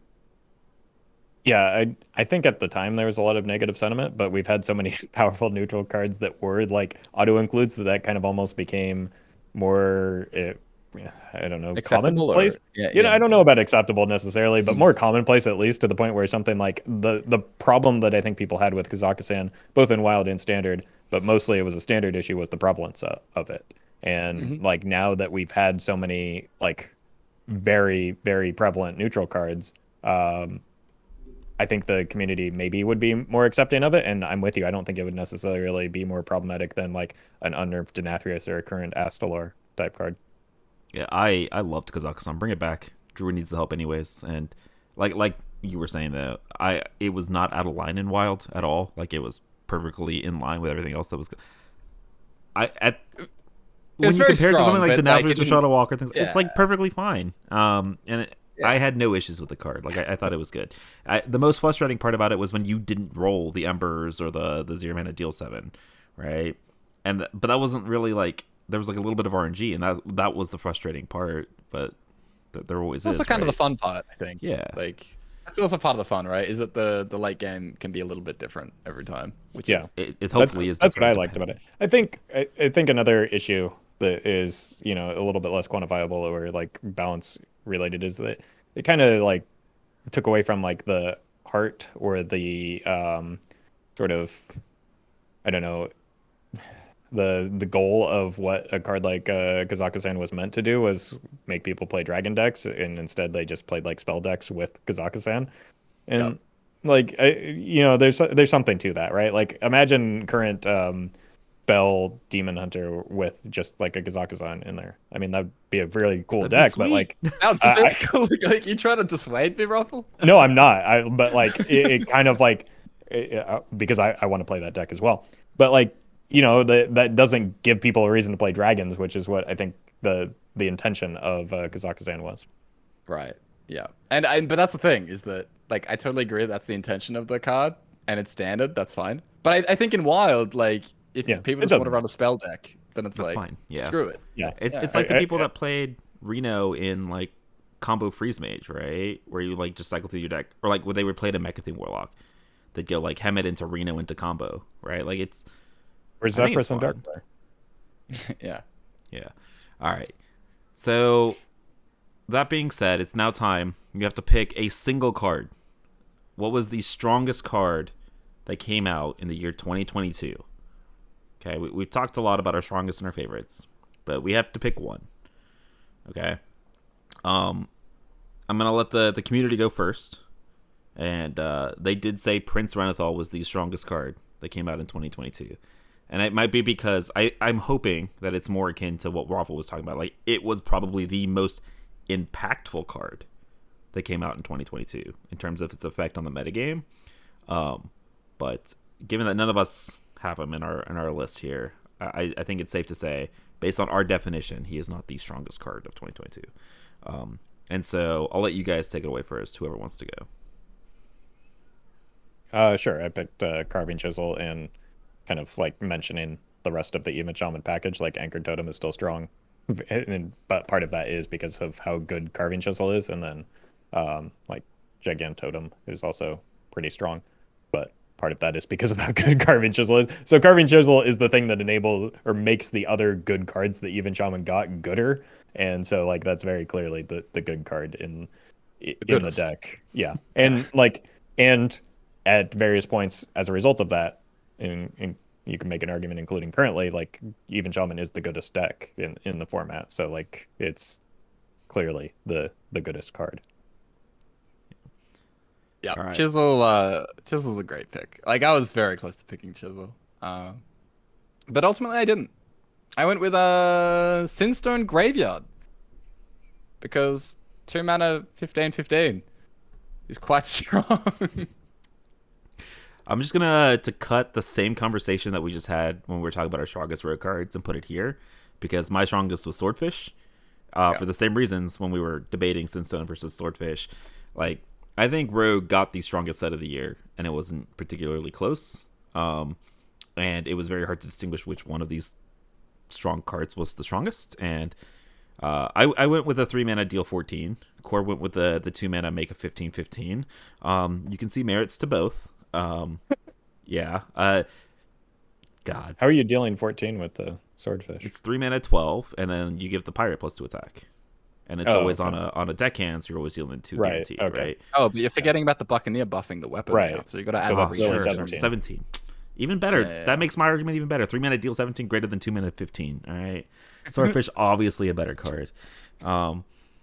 Yeah, I mean, both of these are like the iconic cards for the decks I think that they are in. Like I said, I'm just going to control C the rogue conversation, paste it here.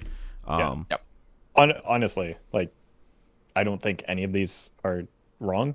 And Yeah. even Renathal, like, depending on, again, how you interpret the question, like, is a correct choice in my mind, even though I didn't even choose him as the strongest neutral.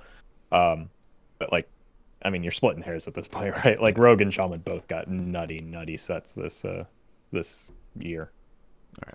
Okay, related to that. So now we're going to talk about a card that's not even released in 2022. So this award is going to kind of go to what is the card that improved the most that was not released this year. So basically like an old card that wasn't seeing a ton of play, but then based upon a set that got released this year or a set of cards, all of a sudden became a key piece and like a good deck. And so to kind of the same argument that that Corb was making for Sinstone Graveyard, if a 2 mana 15/15 is good, a 3 mana 30/30 is also very, very good. And that's kind of what Edwin is with all of the Miracle Road cards and Bone Spikes, and you have seen it happen to you. Edwin, Miracle Road didn't exist, right? Everybody knows about Edwin. Miracle Road didn't exist in WoW before this year, and now that it exists, Edwin is good. So that is my pick for the most improved card in Wild for 2022. I went with Buzzard. Was that unnerfed this year? Because No, that was unnerfed in 2021. So it went a whole year without really being played. you're right. And then, but even though it wasn't unnerfed this year, like the harpoon gun synergies and some of the other cards that were released alongside it just like propelled it back into what we thought it was going to be when it got unnerfed. So yeah, that just kind of like started basically almost going back up to where it was in the original days in in one of the best decks in the format out of nowhere. Pretty big difference. Yeah, I also had Buzzard, like card just popped up out of nowhere. Like it took a while, took a year, but with enough synergy, Harpoon Gun kind of did a lot of work for that. And yeah, I mean it helped push a deck that was tier 1, I think, for a large portion of the year and was even the best deck of the year at certain points. So yep, Buzzard. But yeah, I think Edwin sorry, what was that, Rob? It had pretty good staying power throughout the year too. Yeah, exactly. I think Edwin's such a great pick though, because it's like it's a card we all knew was gonna be broken. Like it's one of those cards where at some point, like something is gonna happen in Wild, and then it finally just happened. So What do you mean, Corbett? Edwin as a card is just a singular 3 mana 2/2. Yeah. Oh, I thought you were talking about the 3 mana 2/2. No. Like unplayed card that suddenly became top tier. Okay. Well, I mean that would apply to the 4/4 that when it got buffed to 3. 3. Yeah. Yeah. Okay. Never mind. Still, Edwin is a good choice. Either Edwin is a good choice in that category. It's just we kind of knew that this card was good. Like I played Edwin in freaking Shuffle Rogue when I played that deck, and it was like okay in there. It was just missing the shell to be good. But yeah, 2 biggest glow ups of the year, I think. I could see Buzzard as well. Buzzard and OG Eddie both having major glow ups this year. All right, one more fun category, and I was ahead of the game. I have named this appropriately. This is the Deck of Chaos Award. Okay, this is the card that was the most overrated, right? Somebody was super hyped for the card. I'm not going to say who, but somebody was super hyped for the card, and it ended up being absolutely unplayable trash on release. And so this is the card that we missed on the most here. So, God, I'm reading these options, and Roffle, I hate yours. So I'm going to go ahead and go first. I'm going to say I was really split on 2 cards, and I couldn't decide. So the one that I was probably the most wrong about was Forensic Duster. So I thought this was going to be like Cult Neophyte 2.0, like Weblord. It was going to be in like every deck, right? Like it was going to be like an omnipresent tech card, and it was going to help us beat stuff like Pillager and things like that. I haven't seen a Forensic Duster played against me in like the past 7 or 8 months. Like the card is just not really everywhere. Like I've seen it pop up maybe once or twice, but like it's not really good. And then the one that like I think the community kind of missed on was the Jailer.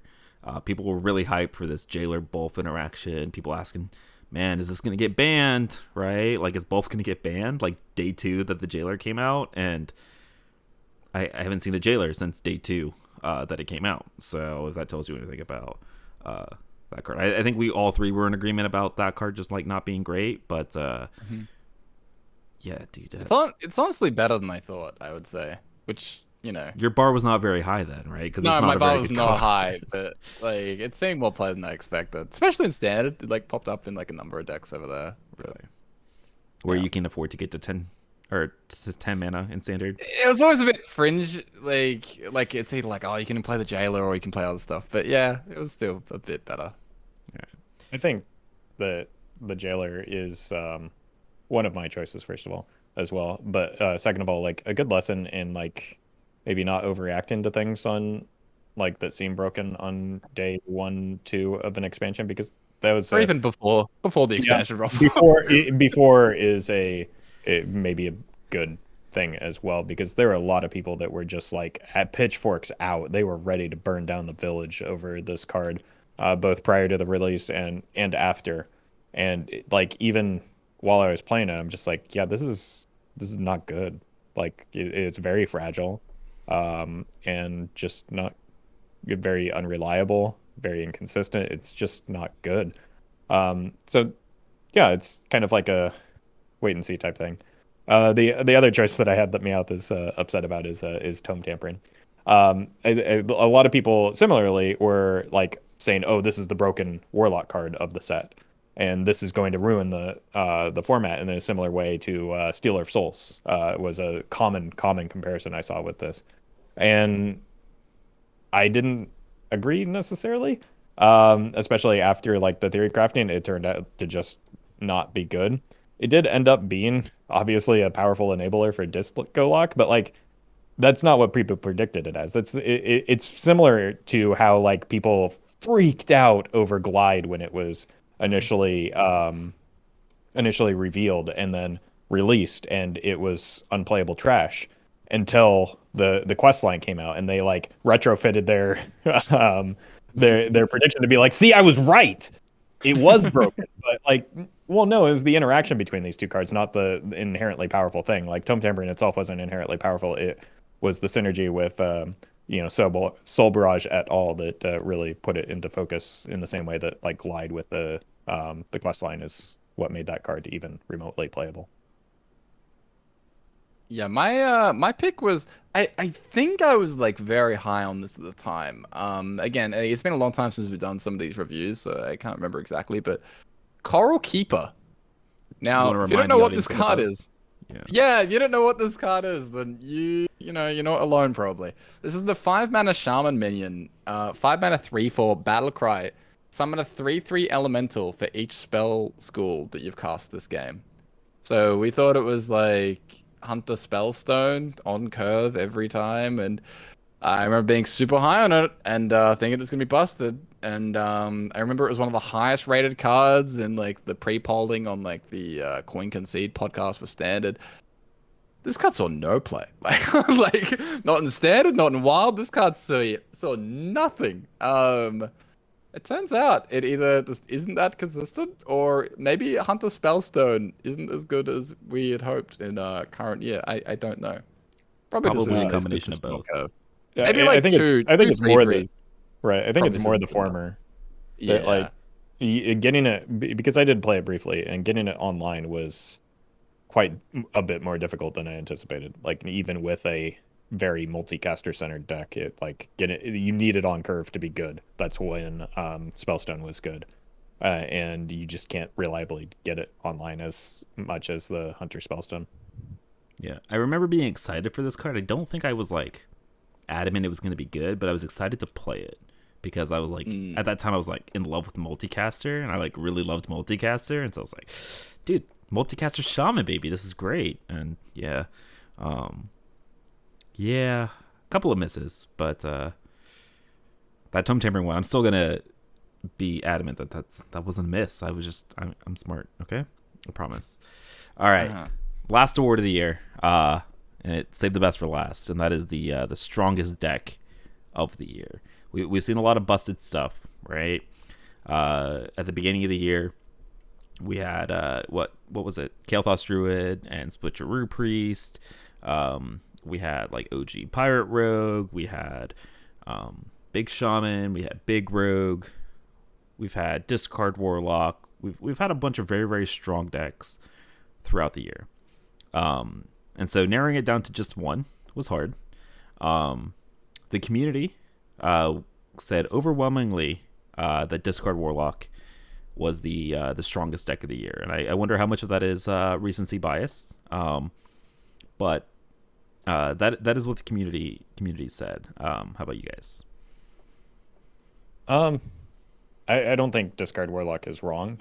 It's just not necessarily what I chose. For me, it was between 3 decks. It was Discard Warlock, Big Shaman, and Big Rogue. Big Shaman, had some answers, so that kind of got thrown out for me. So it was really between Discard Warlock and Big Rogue because they really did have a very similar effect on like completely capturing the metagame. I think that maybe the votes happened for Discard Warlock in the community polling just because like it lasted longer and it trickled down further than Big Rogue. But I chose Big Rogue because I don't know. I feel like we need a reminder of just how nasty that deck was. Yeah, I also chose Big Rogue. There's about like 6 or 7 decks that I considered. One of them isn't mentioned in like the Meowth notes. I considered Beast Hunter. I think there was a stretch for that deck was like standalone best deck, like by a margin. So I thought about that one a bit. The Chaos Kazakusan Druid was one that I was thinking about, not the actual like combo deck that everyone else thinks of. But yeah, ultimately I went with Big Rogue as well. It was probably like Discard and Big Rogue were the 2 I was most thinking about. It's kind of tough because a deck like Pirate Rogue was dominant for like almost an entire expansion, and it's like Big Rogue lasted like 6 days. So it's kind of like quantifying that and comparing that's a little tough. But I just had flashbacks to trying to play for board, and then the Big Rogue would summon 3 8/8s on turn 2, and then I would close the game, and I'm like, oh, that was pretty strong actually. So probably just Big Rogue for me. Yeah, this was the expansion that Even Shaman got all of its neat toys, and I remember Even Shaman not existing for the first week and a half of the expansion because you couldn't play Even Shaman because your opponent would have 4 8/8s, and you were like, okay, my totems don't do anything. You don't have totems. They ate your totems because they all had rush too. Yeah, that's fair. Yep. But I did go with Discard Warlock just because again, I had it my big 3 were similar to Roffle's, where it was Big Shaman, Big Rogue, and Discard Warlock. I did go with Discard Warlock just because it maybe for me it probably was recency. Like it got the card banned, right, where the other 2 like had wild card, and that's because the other ones had wild. Like it was very hard for me to pick. For me, my instinct was Discard Warlock, I think, because of the recency bias, and it had a card banned rather than nerfed.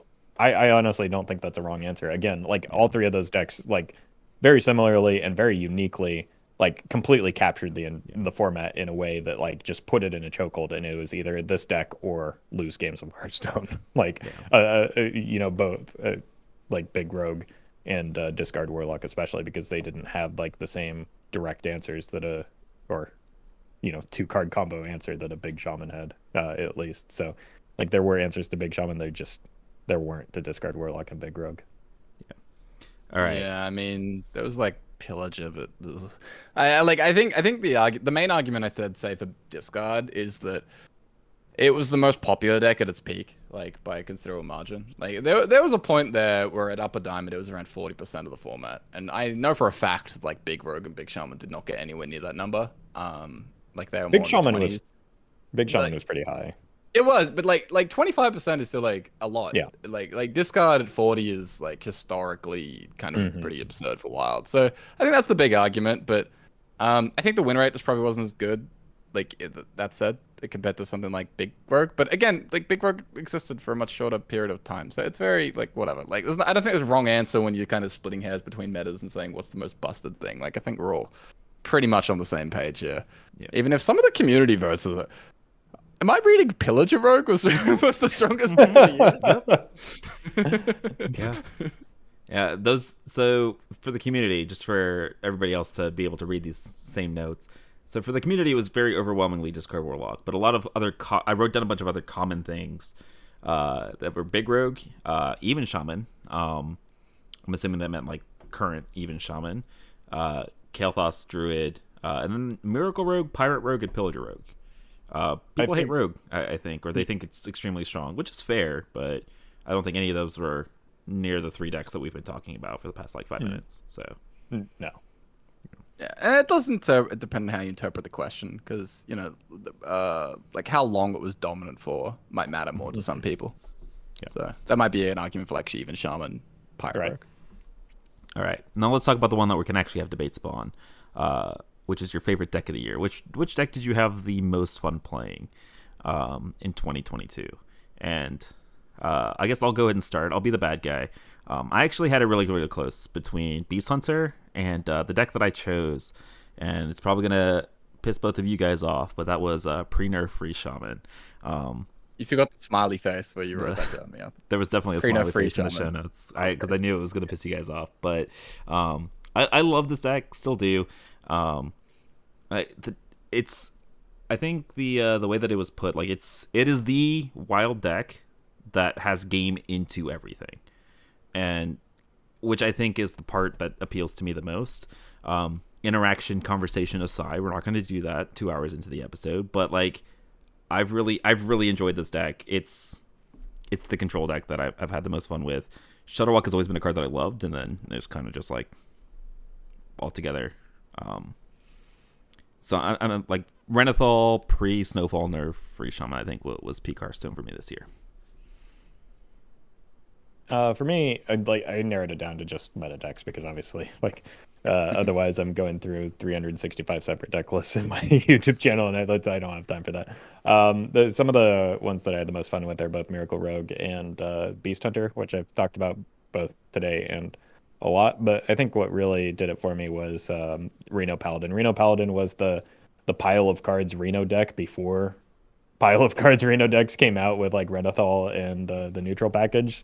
And so seeing that kind of evolve and for a time be like not only a competent deck, but like arguably the best Reno deck in the format for a period was nice. And I like the Leviathan. I like some of the just like make a guy and bash your opponent with a carry-out weapon kind of gameplay.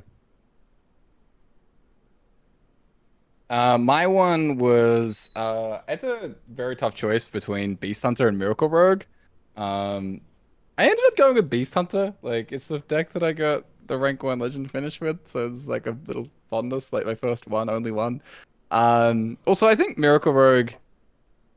Sorry, I don't know if you can hear Anchor or not. There's Miracle Rogue was... I don't know, just like in the Renathal meta, it could sometimes be just a little bit frustrating into like the arena decks and things like that, whereas Beast Hunter...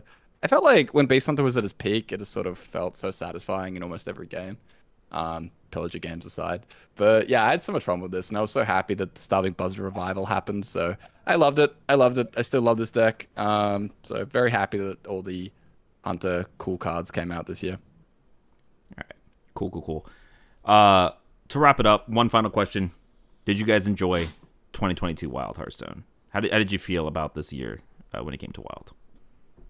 Yeah, I think overall, it was good. It had definitely ups and downs. There more often I felt like the format was better this year than it was,